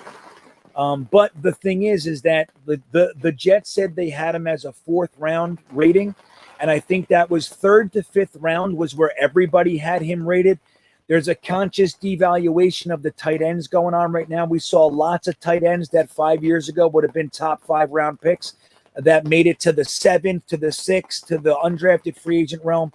So it's interesting with the tight ends. I happen to like Kenny Yeboah a whole bunch. I think he's a future starter. Any thoughts on Yeboah? Have you looked at him at all? You know a lot about him, or what do you think of him? I heard he has a little bit of the same problem with Chris Herndon. He drops a lot of passes. That's what I've heard. I haven't done much research on him, but I mean, in college he's been pretty good. I liked him. I think he has a good chance of making the roster, especially if they try to move on from Chris Herndon. But I think they're just trying to bring competition at the tight end position. They brought in a couple of tight ends in free agency. And they're trying to have competition. That's what a lot of these positions are doing, and that's what Salah's doing, is just trying to find the best guys out of a group of guys. So, Kenny Yeboah, he's an undrafted rookie. The Jets have done pretty good with undrafted guys. There's hype with Isaiah Dunn, Yeboah. So now they're getting people that could possibly make the roster, and they didn't have to give up a draft pick. They didn't have to use a draft pick on them. So if he somehow becomes even makes a team, that's a win for Joe Douglas, because you have a guy that made the team who was undrafted. So he's young. I do think there's a little bit of hype there. I think everyone was hyped about getting him that late. I think that was the hype. It's not like overhyped. I don't think that's what people should describe it that way. I think people are just excited that he dropped that far down and undrafted, and the Jets snagged him. I think that's why people are. Yeah, that's just the hype. They're like, oh, we got this guy who was a 4th round pick, that was supposed to be a 4th round pick. Let's see what he's got. That's how it should be. That's what else you're going to get with an undrafted. You should be excited about the guys that you get from, like Isaiah Dunn, Bryce Hall dropping last year, stuff like that. So you should be excited about that. That's not overhyped. I don't think it's overhyped. We'll see what he does. If he can somehow we play the Steelers, we play the Patriots, we play the Packers. If he does somewhere well in preseason, they're going to keep him. So I think they have a lot of tight ends on the roster.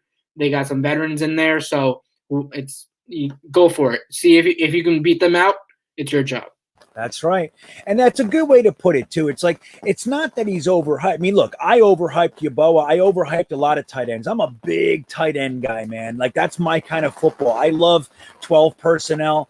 I love when there's 2 tight ends out there running around, laying nice blocks on the end, and then coming out and being the safety valve for the quarterback. I just love the role of a tight end. The more, the better for me. So, but it's funny because a guy like Yeboah slid down, and getting him, because look, anybody who watches me, they know I was yelling Yeboah from the 4th round on. I'm like, come on, Yeboah. Every pick, I'm like, here's Yeboah.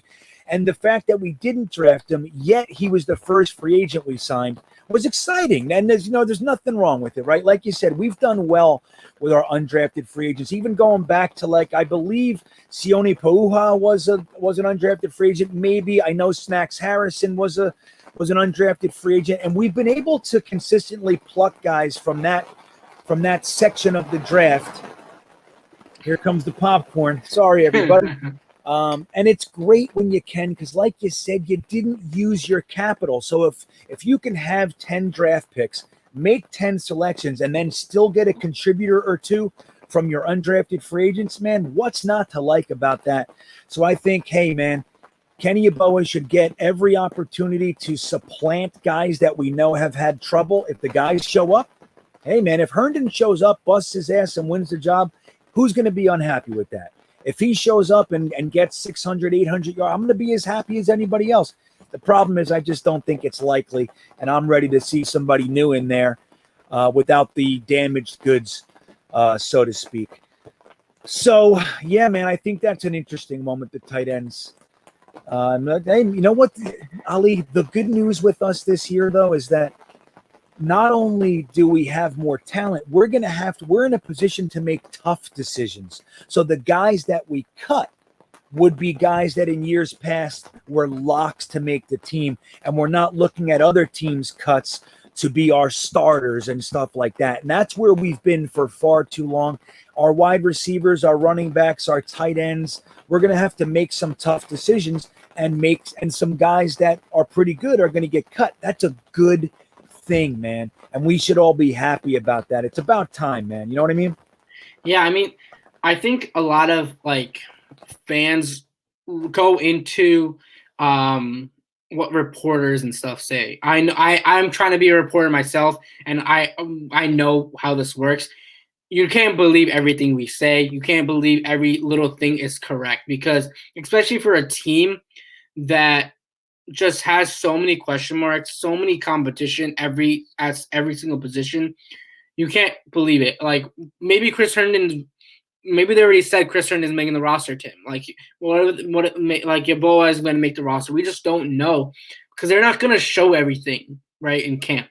They're not going to show everything in a spring camp right now. Like, they're not going to do that. So you just got to take everything with a grain of salt, especially at this time. It's New York media. They're going to put anything they want out there to make money. That's what it is. So, I mean, it's just mainstream media, It's just mainstream, like ESPN, all these guys. You got to look into the depth of the team. You got to look into what they're trying to do. And with the amount of question marks with this team, you can't say anything until they play a few games. You can't say how these players are going to be different than these other ones, because you just haven't seen them. You haven't seen this offense. You haven't seen Robert Saleh at MetLife Stadium yet. You have not seen anything yet. So you can't really say who's going to have a great season. You can predict it, but you can't guarantee that Chris Herndon's getting cut. Michael Piron's not getting cut. We're thinking that because it just doesn't fit the scheme that LaFleur ran with Shanahan. That's what offense he's bringing. That's what we're guessing, but it's not 100% sure that this guy's cut. It's just how it works. So I think that's what a lot of people just focus in on and believe whatever they read, which is not true at all. The headlines get to them, and you just see the headlines and believe that's true, which is not completely. So, yeah, and it's right, man. And that's the thing. It's trying to navigate through all that stuff. I mean, like we talked about a couple times already tonight, it's that there's a motive a lot of the time, whether it's just clicks or certain writers like getting a rise. There's trolling going on out there. So we have to be careful. Man, this rain's getting bad. It's funny. I'm even getting a leak. Somewhere there's a leak. I'm seeing drips. Shit. So I want to acknowledge a couple super chats. We have Sneakers to Boots. Thank you, sir. We need to intimidate smash mouth football. Run left. Couldn't agree more, man. And I think that's going to be our calling card. We're going to smash people in the face, 5 to 7 yards a clip, and then Zach Wilson will be able to be a little bit calmer. The pass rush will be a little bit less pin their ears back on them, and I think we're going to see some nice games. We're going to be competitive this year, with that being the moniker. Smash mouth football, run left all day long. Mekhi Becton's got to stay healthy. He has to. And also, who was it? Slaugo sent a super sticker. So thank you, sir. I can't see it on this particular platform, but on YouTube, if you can see it, hopefully everybody's enjoying that super sticker. I do appreciate it, Slaugo. Thank you. So let's see what else we got here. Gase ruined the team. Nobody cared.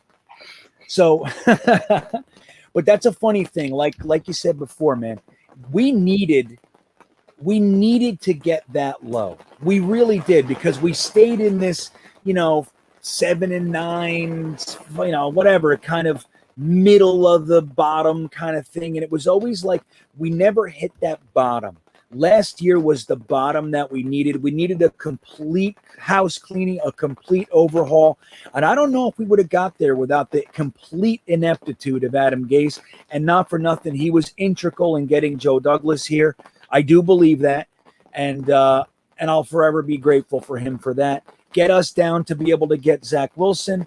get us down there to be able to get Joe Douglas, and then we move up from there. So, well, hey, Adam Gase might be the greatest thing to ever happen to the Jets if you look at it through the right lens, man. So there's nothing wrong with it, man. We've sucked for 10 years, and now 8 of those years were without Adam Gase. So he just got us to that low bottom where we were able to kind of rebuild and come out of the ashes. So I'm grateful for Adam Gase, man. I don't know if you remember, our first stream together was on Ryan's stream in November of last season, and we were talking about the draft and everything, and I was telling you guys that we need to go 0-16. Like, that's what we needed to do. We needed a full reboot. That's what the organization needed, was a reboot. A reboot button, an actual reboot. The players, the organization, we need football-minded guys in there, and that's what they exactly did. They bought they had a GM, which somehow Gase brought that GM to us. And then we have Robert Saleh, who's coming from a winning organization. He's coming under a great Shanahan tree, and he's been looking for a head coaching job, I feel, for the last 2 years. Last 2-3 years after that Super Bowl run that they had. And he was fully qualified for it, but he chose the Jets because the Jets have a football-minded guy as a GM, right? That's what happened. Not our owners. The owners are not making the decision anymore. They will sign off on it, but the football guys are making the decisions right now. They're making what this team needs, and finally, Woody Johnson, Christopher Johnson have woken up about it. They've woken up that these guys know football. We do not. We'll just be owners. We're not going to do the football work. We're going to let them do the football work. We'll just own and look pretty on camera. That's what it is. That's what that's how it should be, right? I mean, we finally have a CEO type of coach who brought in an offensive coordinator that is coming from LaFleur's, who are probably the best offensive minded in the NFL. They're the best offensive minded guys. Shanahan is the best offensive minded guy on offense in the league, and we're getting it from that tree. So if you look at those primary perspectives, it's awesome. It's a blessing for us as fans to see that, how they're approaching this, how they're it's just a change. It's a change building. Like we've said multiple times on this stream, it's different, and they're finally doing it correctly. The coaches are there in place, and we just got to work through it. And I think they've done a magnificent job. Magnificent. What a great word to choose. And I see some comments like from Eagle Fang and some others. It was a complete house cleaning, man. It's not just a coach. It's an entire mentality. Our entire medical staff, like everything was changed. Everything. They gutted this building. They got rid of players that just 6 months, a year ago were supposed to be foundational pieces, like a Jamal Adams, like a Leo Williams, like a Sam Darnold. Everything was scraped clean, man. Tremaine Johnson. We had, all these guys that were making big contracts. Quincy Anudd. Let's not forget about the poster. Remember the poster? All those guys, except for what? Chris Herndon? They're all gone. That's what I mean by house cleaning. And it's like, look, and it's not just about personnel. It's not about people only. It's about the mentality. The people coming in were the types of people that can change, can scrub the building of its stink that's been here for 10 years. And even some of those guys, some of those players, some of those coaches I happen to like, be it Rex Ryan or whoever. I liked some of those guys, but let's be honest here. It was over. We were sliding downhill, and nobody that we brought in was able to stop the slip. And like you said, even our owners, because there were no real football guys in the room, there was nobody who knew how to run an organization. So the owners' fingers were in everything. Now we have guys that can do it, guys that have the respect of the league, like Joe Douglas, Robert Saleh, Phil Savage, those types. The league knows what they are.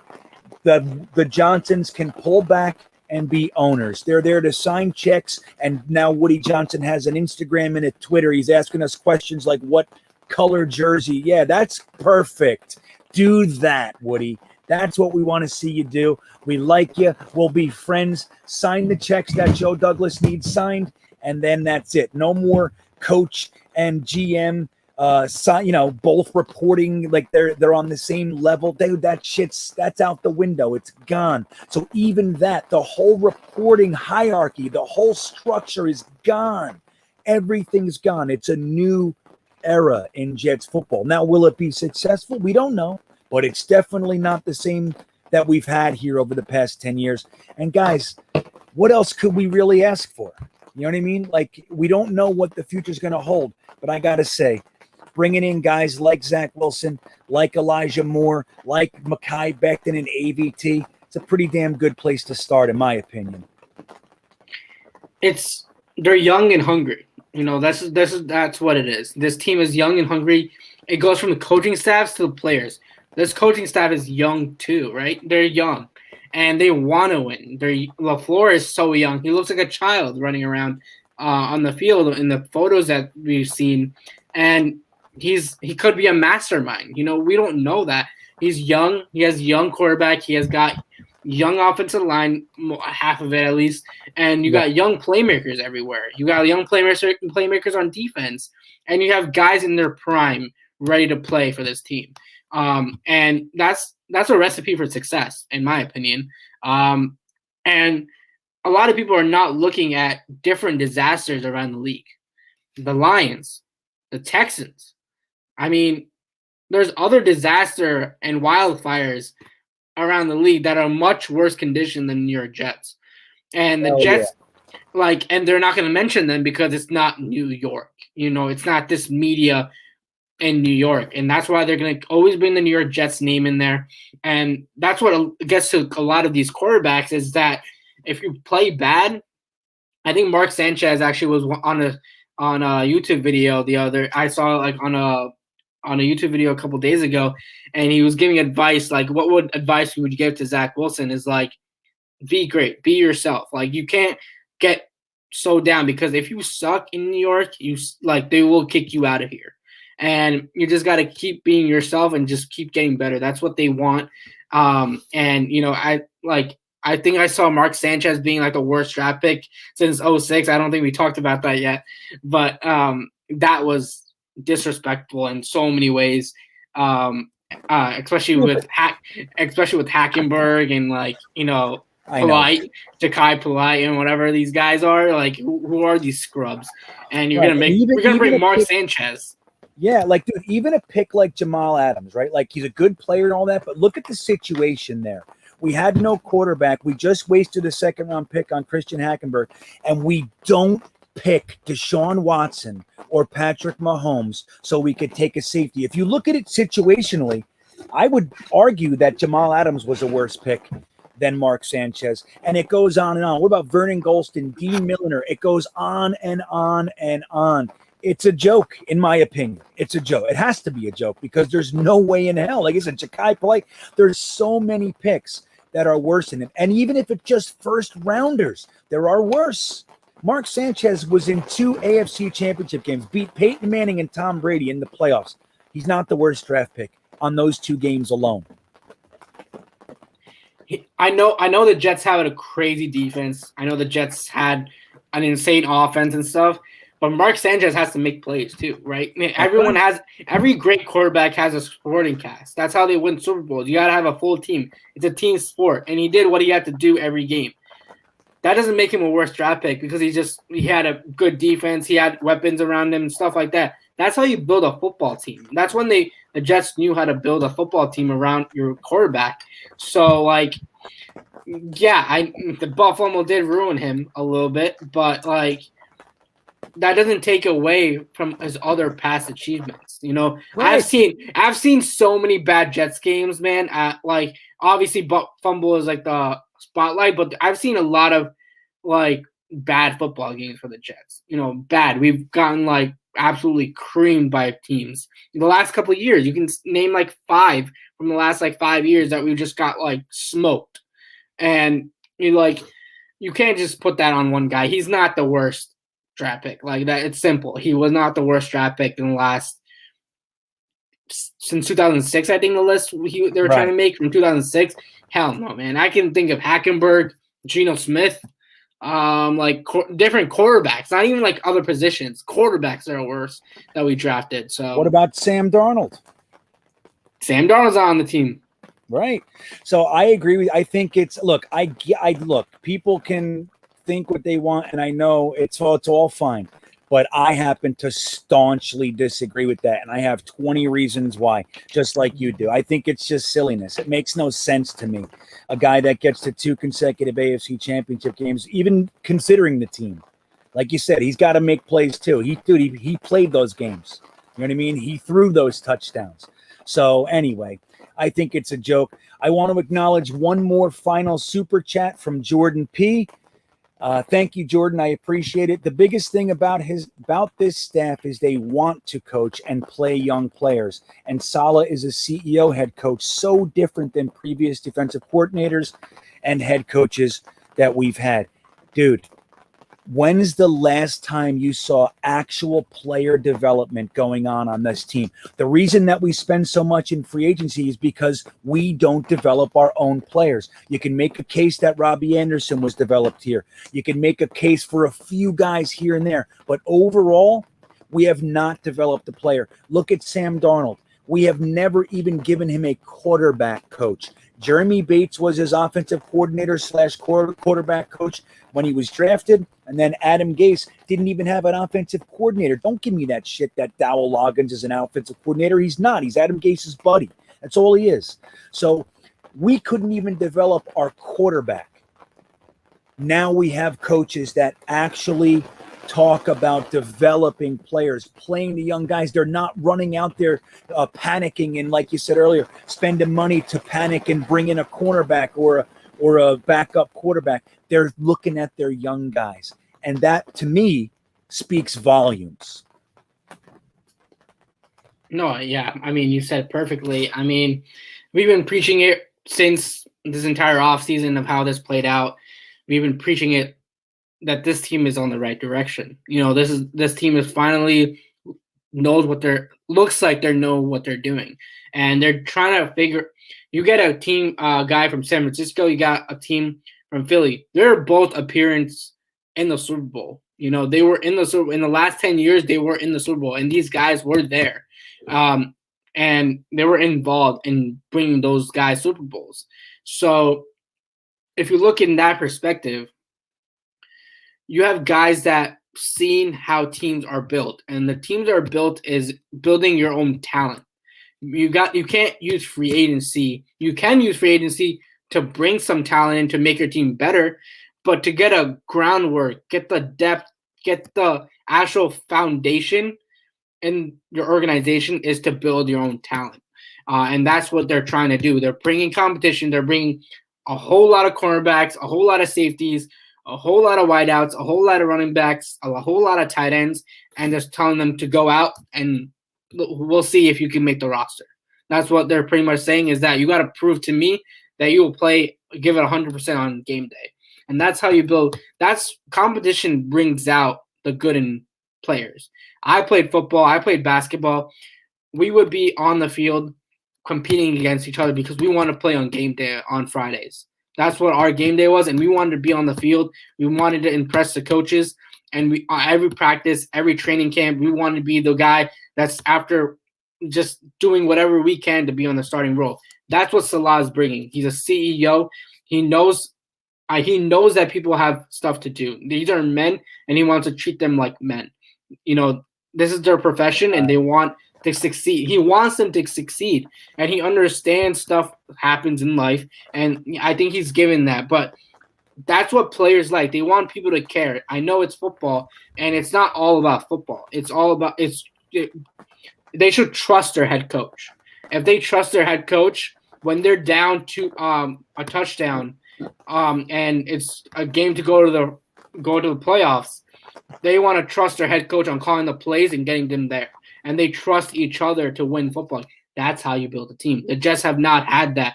We know that whenever the Jets are down in 7, the last couple of years, we know that when we're down, there's no comeback coming. We know that. We know there's going to be a stupid interception, a stupid play, someone running the wrong route, and that's what's going to happen. It's going to be an interception, a turnover. So that's what we used to seeing that. Hopefully that's switching a little bit, and because everything else is switching for this team. So their groundwork, they're developing that groundwork that they need to get a great team. Now they got to build it, and that's we got a whole lot of competition. It's going to be an exciting off training camp that's going to start in about 2-3 weeks now, and the competition is crazy. Everyone's going to be fighting for their spot, and I think that's how you build the more fun and speculative. Like it helps the fans, it helps the team build, and they learn from each other. So I think this is the best case scenario for the team right now. Right, man. Couldn't have said it better. And I completely agree. And that's the whole thing. And that's why we're so excited as Jets fans, man. I mean, the excitement is validated. These are real changes. We're not just looking through green-colored glasses here. So as the rain picks up, I'm going to thank Ali for spending tonight with us, dude. I really am appreciative. I always love having you on. You're just a great guy to talk to. You have a wealth of knowledge and information, and your opinion is spot on, in my opinion. So before we go, anything you wanna plug or let people know that you're doing, or anything going on? Yeah, I actually have an announcement Sunday coming up. I'm not going to say it right now, but I'm trying to so. You know what? I'll put it out there. I will be starting my own talk show. I think everyone knows that I have a YouTube channel. I just haven't had time to do anything. I've been very inactive. I've had some family issues. I've had some death in the family and stuff for the last couple of months because of COVID and overseas. So I've been dealing with that. I haven't been on the show with Jack and Richie on Jets Media for a while because of that reason. And this is actually my first podcast in maybe 2 months, I think. Wow. So, I'm just trying to get back in the groove of things. Because I'm not active, it's not because I'm ditching the Jets. I'm not caring about the Jets. It's just me trying to focus on a couple other things. But, yeah, I mean, I'm excited for this launch. I don't think I'm going to launch this Sunday, but, I'm leading towards it. But I'm going to have it's going to include every week. I'm going to have a talk show, have fans come on. And then during the season, I'm going to have a post-game and a pre-game show. So it's going to be a pre-game show before the games and then a post-game show after, so we can all engage on the talks of every week.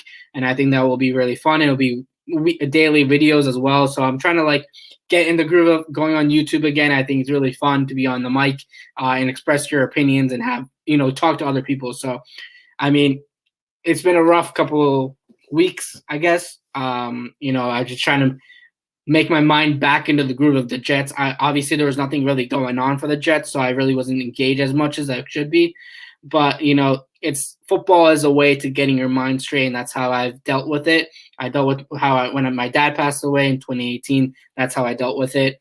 So, it's just how I like to do it. So it took me a little bit more time because there's boom, boom, boom. There's so much going on that it just hit you hard. So now I'm getting back in the groove of things. I can't wait to I got a lot in store. I just don't want to announce it right now because it just builds up excitement a little bit more. So yeah, I mean, I'm ready to make some great content this year. So the best is yet to come.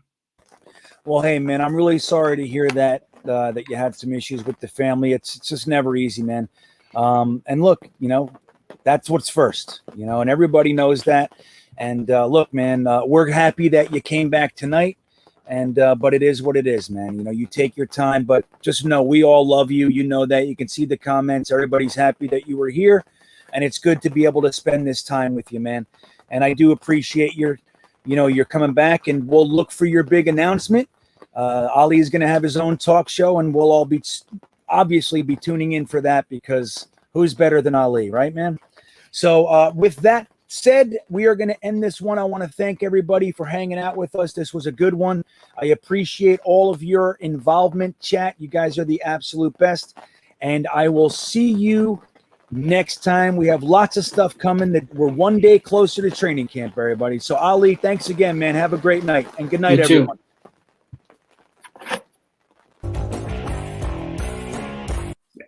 People don't even know. Maybe they do know, but like we've been trying to organize this collab forever. GreenBean, Boy Green, the fans have been chirping for it. They've been craving it, and finally we can quench their thirst. And our first question today is going to really show anyone watching this how long we've really been trying to get together. So, Paul, I really want to know, how did you feel about last week's draft?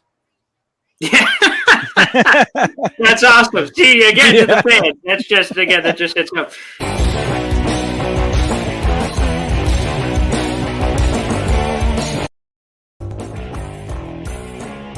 Here's what I want to say about Pro Football Focus. Shut up already. Do your numbers, okay?